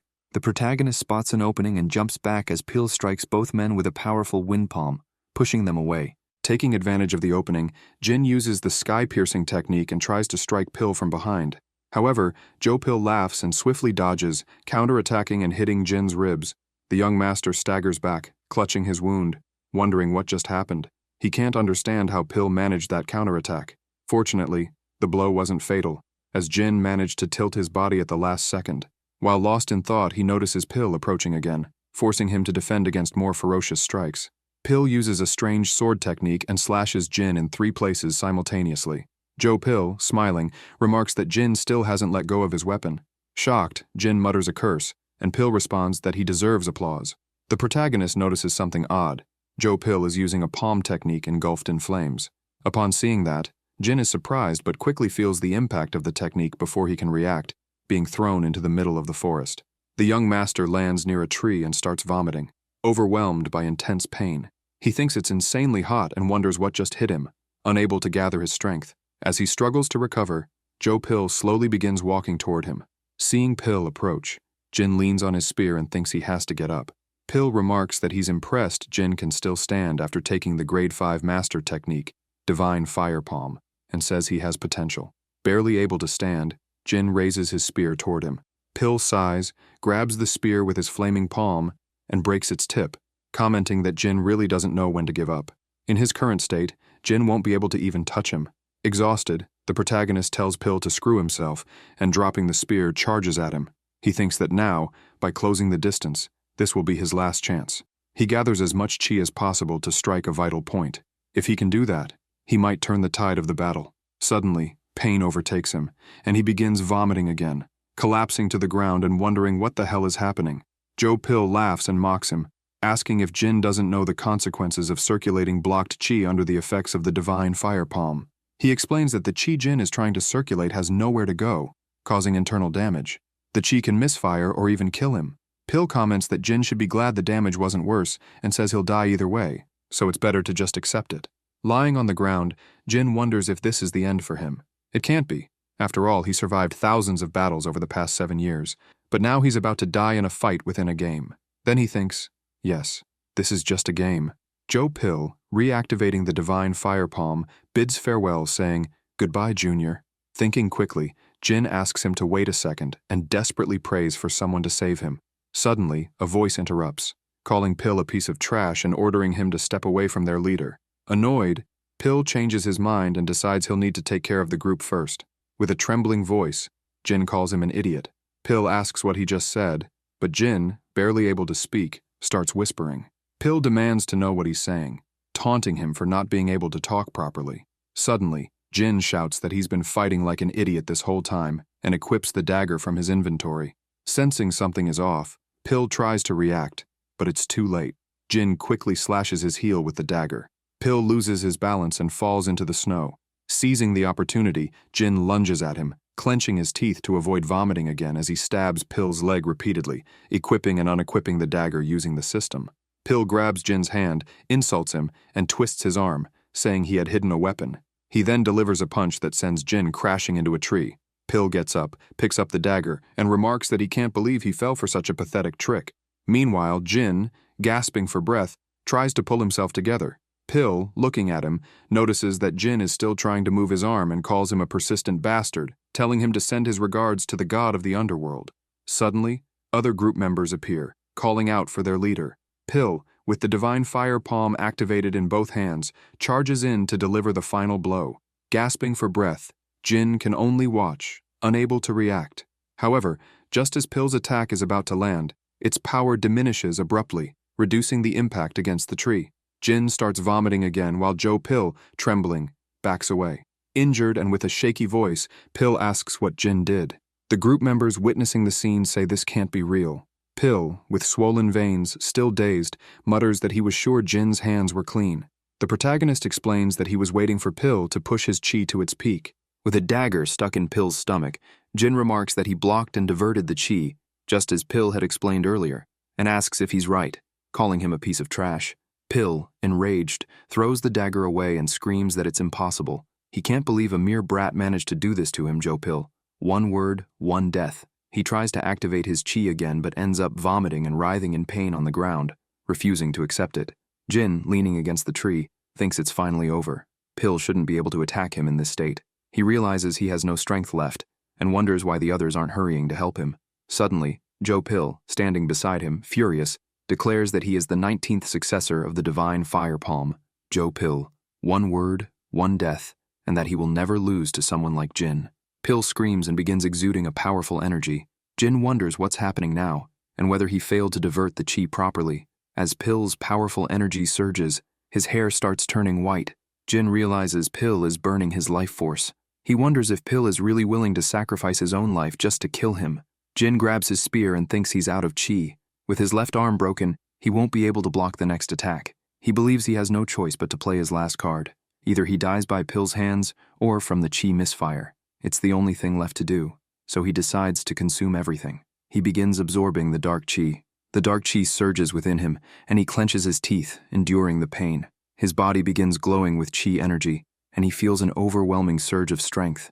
Pill calls out Taekyung's name and charges with the divine fire palm, sending him to hell. Suddenly, an explosion erupts, and several hunters are left in shock, staring at the debris. The department instructor asks who is responsible. Taekyung, lying exhausted on the ground, answers, "It was me." The chief confirms, Jin Taekyung, 20 years old, birthplace, Gyeonggi-do region, ranked F. He then asks if Taekyung is sure about this. The protagonist responds that it's correct and asks what he thinks. The department instructor laughs, surprised, and comments that in his 15 years at that training facility, it's the first time he's seen something like this. He says the power of that attack is equivalent to at least a D-rank hunter. Taekyung tells the instructor that he always knew they gave him the wrong rank. The instructor replies that even if he complains, it won't change anything. The protagonist, surprised, asks why. The instructor explains that while the ability is impressive and something an F-rank hunter shouldn't be able to do easily, Taekyung's body is the issue. His physical endurance and mana capacity are equivalent to an F-rank hunter. That's why he asks Taekyung to look at himself. He used the ability just once and is already completely exhausted. Taekyung asks if there's really no other way. The instructor responds that he'll need to build a solid foundation of basic skills, possess excellent techniques, and have an exceptional sense of battle. In any case, if he wants a long life, he suggests not using that ability except in special circumstances. The protagonist asks what he means by special circumstances. The instructor explains that when his life is in danger, he's sure that ability can save him at least once. He then asks if Tae-kyung has named the ability. The protagonist says yes, and the instructor asks for its name. Back in the present, the young master, holding his spear, charges at Joe Pill and shouts, "Piercing with all my power." The two attacks collide head-on, creating a strong impact and a cloud of smoke mixed with snow. As the snow and smoke dissipate, the two group members watch in surprise. The young master's spear begins to break into several pieces as Jin and Joe Pill stare at each other. Suddenly, the protagonist collapses to the ground, unable to stand any longer. Several system windows appear before him. You completed your quest. You defeated one word, one death, Joe Pill. Your reward has been given. Meanwhile, Joe Pill falls to his knees with the right side of his body pierced. Suddenly, someone appears in front of the young master Jin. He looks at Joe Pill's body, and just before fainting, he sees Joe Pill's head fall right in front of him. Exhausted, he finally loses consciousness. The person who cut off Joe Pill's head is Seo-chan. Sometime earlier, inside a cave, someone says the target is just ahead. They discuss how many magic gems they still have. A party member tells the leader they hit the jackpot on this incursion. The leader, observing the magic gem, comments that one that size could easily be worth $100. Tae-kyung, excited, asks how much it could all be worth and thinks of his mother and sister, believing they can finally move to a safe district. The group's archer asks the vice leader if it's normal to find so many magic gems. Lost in thought, Tae-kyung calculates that with all the gems, they could get about $2,000, and if they sell some equipment, they might reach $5,000. Another party member asks if this is the archer's first incursion, and she confirms it is. The man comments that situations like this are rare in F-rank gates. Normally they find 1 or 2 magic gems, and even with luck, they don't exceed 5. Not to mention they haven't even finished the incursion. The leader asks the scout how far they are. The scout replies they're almost at the end. If they take the right path, they'll reach the boss zone. The leader feels uneasy, but Tae-kyung, excited, urges them to hurry and take down the boss. The leader suggests reconsidering. Impatient, Jin Tae-kyung asks what else there is to consider. The leader explains it's not that simple. The monsters they've faced so far were just common goblins, but the number of magic gems is suspicious. It all seems off. The protagonist asks what he means by suspicious and says it would actually be strange to abandon such a profitable incursion. He believes all the party members want to finish it. The leader acknowledges their feelings but says they've already obtained enough magic gems, so it's better to be satisfied and leave. The party members protest, saying they're against this decision. Tae-kyung suggests they go with the majority vote. The leader sighs and agrees but warns them to be prepared. The members eagerly respond that they understand. Later, in the boss's room, Tae-kyung is terrified, watching as all the party members are massacred like they're nothing. Trembling with fear, he stands frozen in place. The boss is a dragon. The leader, Cheon-soo, crawls toward the protagonist, calling out to him. Suddenly, the dragon stomps on the leader, crushing him. Injured and on the brink of death, Cheon-soo tells Tae-kyung to run and calls him a fool. Tae-kyung starts crying, calling out the leader's name, Cheon-soo. Back in the present, the young master Jin wakes up screaming, frightened, and realizes he's in a bed.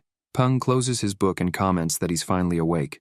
At the Jin family residence, the young master asks how long he was asleep. Peng responds that he was unconscious for 5 days, and since he was in critical condition, the head medic said he probably wouldn't make it past the next day. When Wee Kyung heard this, he was furious, and if not for him, he would have beaten the medic to death. The protagonist asks, putting that aside, if anything major happened.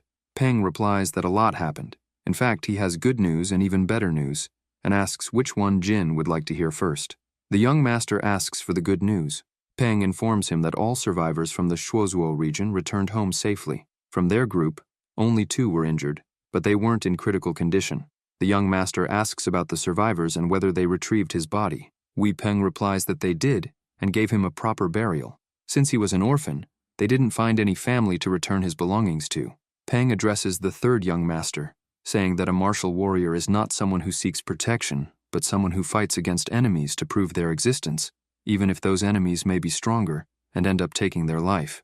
That's why those who remain alive must carry the memory of the fallen in their hearts and take them toward the place of their dreams, ensuring their deaths are not in vain.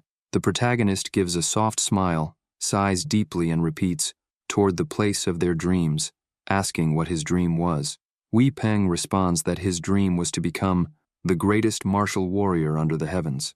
The young master is surprised, Peng says it will be a long and brutal journey. Jin laughs, commenting that it's a joke. Wei Peng, smiling, says that Jin has finally returned to his usual self. The young master thanks him.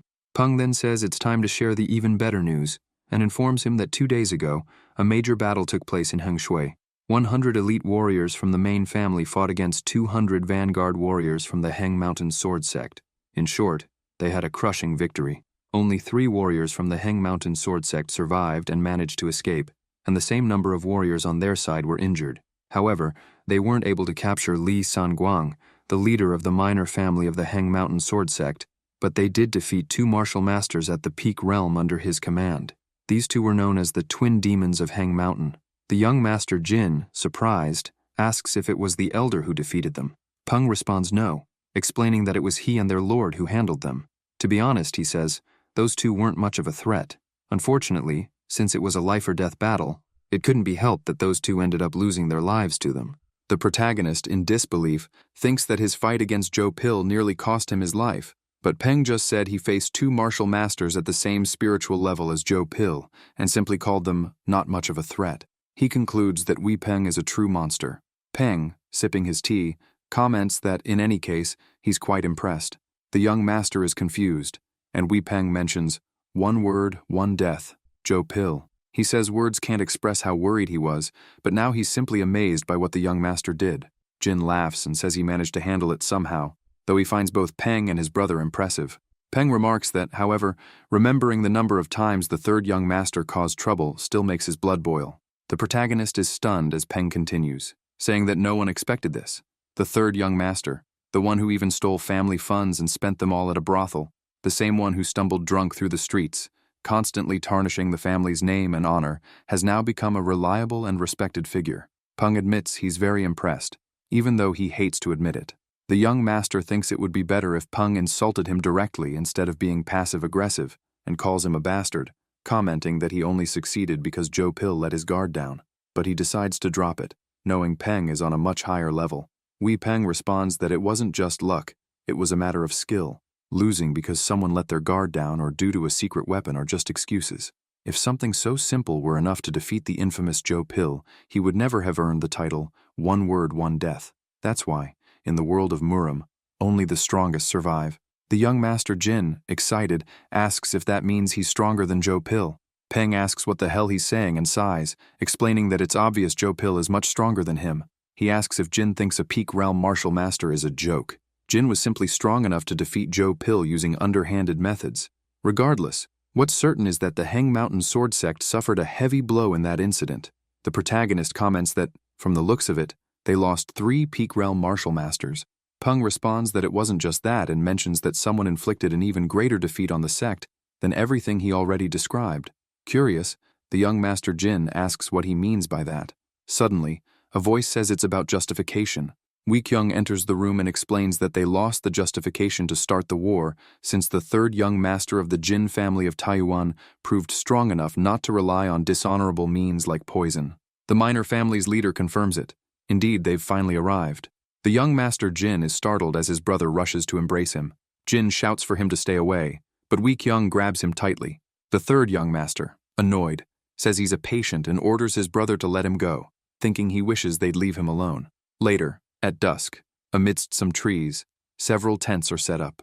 The leader of the Heng Mountain Sword Sect slaps a young man across the face and warns him that even though he's his son, he will be punished for that defeat. He orders the son to leave immediately, and the young man obeys, saying, "As you wish." The sect leader then commands everyone to listen carefully. He explains that due to the war, they lost 200 warriors and 2 peak realm martial masters, known as the Twin Demons of Heng Mountain. He blames these defeats on overconfidence and letting their guard down. He says that now, it doesn't matter if they have to hire thugs from the black market or bandits from other regions. They must do whatever it takes to recruit more soldiers. He orders them to forget about honor and reputation because the only thing that matters is power. If they lose the war, they won't just lose their honor but their lives. Finally, he declares they have 4 days, and after that, they will attack the Jin family of Taiwan again. Everyone present responds in unison that the leader's will is their command. Sometime later, the doctor removes the young Master Jin's bandages and, in disbelief, says this is unprecedented. In his 10 years working in the infirmary, It's the first time he's seen something like this. The protagonist thinks that, even with the level increase, he hasn't fully recovered, but that's actually good. It would be hard to avoid suspicion if he were completely healed all at once. The doctor comments that, even with the recovery effects of the 100-year ginseng, considered a divine item, the recovery was still unusually fast. The protagonist wonders what this 100-year ginseng is and what it has to do with him. The doctor recalls that Jin lost his memories and explains that about a year ago, there was an incident where the entire medicine stock was emptied. The young master can't believe it, but the doctor continues, explaining that the head of the infirmary was furious. Even with money, acquiring a 100-year ginseng isn't easy. He adds that Jin consumed a spiritual medicine capable of instantly enhancing internal chi by 20 years. Jin wonders how that's possible, and then realizes that the dark chi sphere he consumed was actually the precious 100-year ginseng. He can't believe he consumed something so valuable without realizing it, lamenting that he didn't know how precious it was. However, he concludes that, given the situation, it was the only option he had. The doctor says that Jin is practically healed and shouldn't face any problems for now, so he'll take his leave. Still lost in thought, Jin reflects that it was truly a huge waste. The protagonist is thrilled when he sees the system window and realizes he's now at level 30. He remarks to himself that he gained 13 levels at once, significantly boosting both his fame and his chi. With a smile, he acknowledges that he really defeated the Peak Realm Martial Master, Joe Pill. Thinking back to the time when he was scared of any common bandit, he concludes that he's grown a lot. Additionally, he acquired a new skill called One Strike, which he assumes is similar to his piercing with all my power technique. The important part, he realizes, is that before, with his real body as an F-rank hunter, using this skill even once was his limit. But now, with a martial warrior body at level 30, he wonders if he'll be able to use it multiple times. He questions whether this skill works this way because he's in a game, or if it originally allows for multiple uses. As he walks, he notices something strange. He sees several people on the street murmuring about him. This reminds him of what his brother said about the rumors, that he had led an army of warriors to defeat Joe Pill and 100 of his men, rescuing the people of the Shuozuo region safely. Jin realizes he had completely forgotten about these rumors and concludes that they're bigger than he thought, finding it a bit embarrassing. Even so, it's not a bad feeling, and he thinks he may not get another chance like this again. All of this was thanks to the considerable fame he gained. He also believes part of it is due to Jin Wei-kyung, who wanted to prove the rumors true. Embarrassed, the protagonist considers hiding in the forest, but he sighs and smiles, concluding that this is what makes games so dangerous. He's starting to enjoy living as Jin Tae-kyung in the world of Murim. With that thought, he decides it's time to leave that place. Later, the young master asks if it will be a difficult battle. Wei-kyung replies that's why they're planning to attack the enemy's main forces before they have a chance to react. The young master asks when it will be, and the minor family head responds that it will be in 2 days. The atmosphere falls silent, as Jin says he understands, wondering why it had to be so soon, and questioning whether he'll be able to log out before then. Wei-kyung explains that, fortunately, the 5 gates of Shangxi, with whom the main family has always had good relations, have agreed to help. He mentions that he'd like Jin to join the forces and protect the rear guard. Suddenly, a system window appears with the message, Quest, Rear Guard. Wei-kyung has entrusted you with protecting the rear guard. By accepting this quest, other martial warriors will be inspired by your courage and determination, exalting your name. Seeing the conditions and possible rewards, Jin believes it's worth it and accepts the task, though he thinks to himself that he doubts he'll be around by then. The minor family head thanks him, saying he's glad to be able to rely on him, and remarks that his presence alone will surely boost morale. The young master Jin calls his brother and says he has some questions. Wei-kyung asks him to go ahead. The protagonist comments that somehow he's reached the second domain. His brother quickly interrupts him, asking if he's really in the second domain. The young master confirms this and explains that's why he's asking if Wei-kyung knows what he needs to do to advance his realm. Wei-kyung responds that Jin is in the first domain. Confused, Jin insists that he's in the second domain. His brother corrects him, saying he's in the first domain since a warrior in the first domain defeating a Peak Realm Martial Master is extraordinary on its own. The protagonist again asserts that he's sure he's in the second domain. Wei-kyung asks who told him that. Jin responds that no one really said it, but he explains it's hard to put into words. He just feels like a second domain warrior. His brother, intrigued, asks if he truly believes that, and Jin confirms. The minor family head then says it's simple. The young master asks if that's true. Wei-kyung gets up, walks over to him, and dipping his finger in tea, begins writing on the table. The protagonist watches closely and, excited, asks if what he's writing is the character Shin, meaning belief. Wee Kyung confirms this and tells him that he only needs to believe in himself. The young master asks what this has to do with advancing the realm stage. Wee Kyung responds that it has everything to do with it. He explains that martial arts begin with belief. The protagonist, surprised, repeats, "Begin with belief," and wonders what he himself believes in. He reflects on what he's believed in throughout his life. The reason he keeps thinking he's a second domain warrior is the system. It's always told him that. But thinking more deeply, he questions whether the system was designed just to tell him the truth. Could any system in that world provide false information to users? However, according to Wee Kyung, he has already reached the first domain. If the system is lying, it means he only believes he's in the second domain because the system is merely a reflection of himself. He recalls his achievements: defeating a first domain warrior, Lee Seo-jun, taking down a group of mercenaries on his own, and defeating a peak realm martial master. Thinking about it, he realizes there's no way he's still a second domain warrior. With this conviction, he affirms to himself that he's already a first domain warrior. Suddenly, several system windows appear with messages. You have reached the first domain in the spiritual realm. Your skill domains have increased by 1 as well. Your external and internal state has significantly improved. Your abdominal base has increased. Level up. As the young master walks through the city and talks to people, system notifications appear. Your fame has increased by 1. The young master Jin thinks that, judging by the way people are treating him, it feels like he's always been loved by everyone. His fame isn't increasing further, but now that practically everyone has heard of him, this is the result of resorting to actions like this. A young man introduces himself to Master Jin, saying he's the protector of the third gate. Jun shows his respect, says hello, and keeps walking, but he quickly turns back and asks if Jin might be one of the 5 gates of Shangxi. Jun confirms he's correct. The protagonist thanks him for coming from so far to help them. Jun asks him not to say that, and comments that the third gate is honored to be included by the Jin family of Taiwan in this glorious mission. Jin thanks him for increasing his fame and for coming to fight in his place. The young master Jin says that since the imperial protectors of the Jade Empire are present, he should take his leave. Jun suggests they have tea together if it's convenient. The protagonist apologizes and says he has something urgent to take care of. In the medicinal hall, Han comments that it's a miracle Hyuk didn't lose his life. Hyuk responds that Han is right and recalls the moment when Jo Pil used the palm strike. Jo Pil was a monster. How could someone use something like that? Han explains it's because Jo Pil was a peak realm martial master. Hyuk asks if Han is really okay with it. Han, confused, asks if Hyuk means being weak. Hyuk clarifies that's not what he meant. Han admits he's always known he was weak, but the point is that he never wanted to accept it. From now on, he'll do his best to become strong as Jo Pil. Hyuk is shocked to hear that.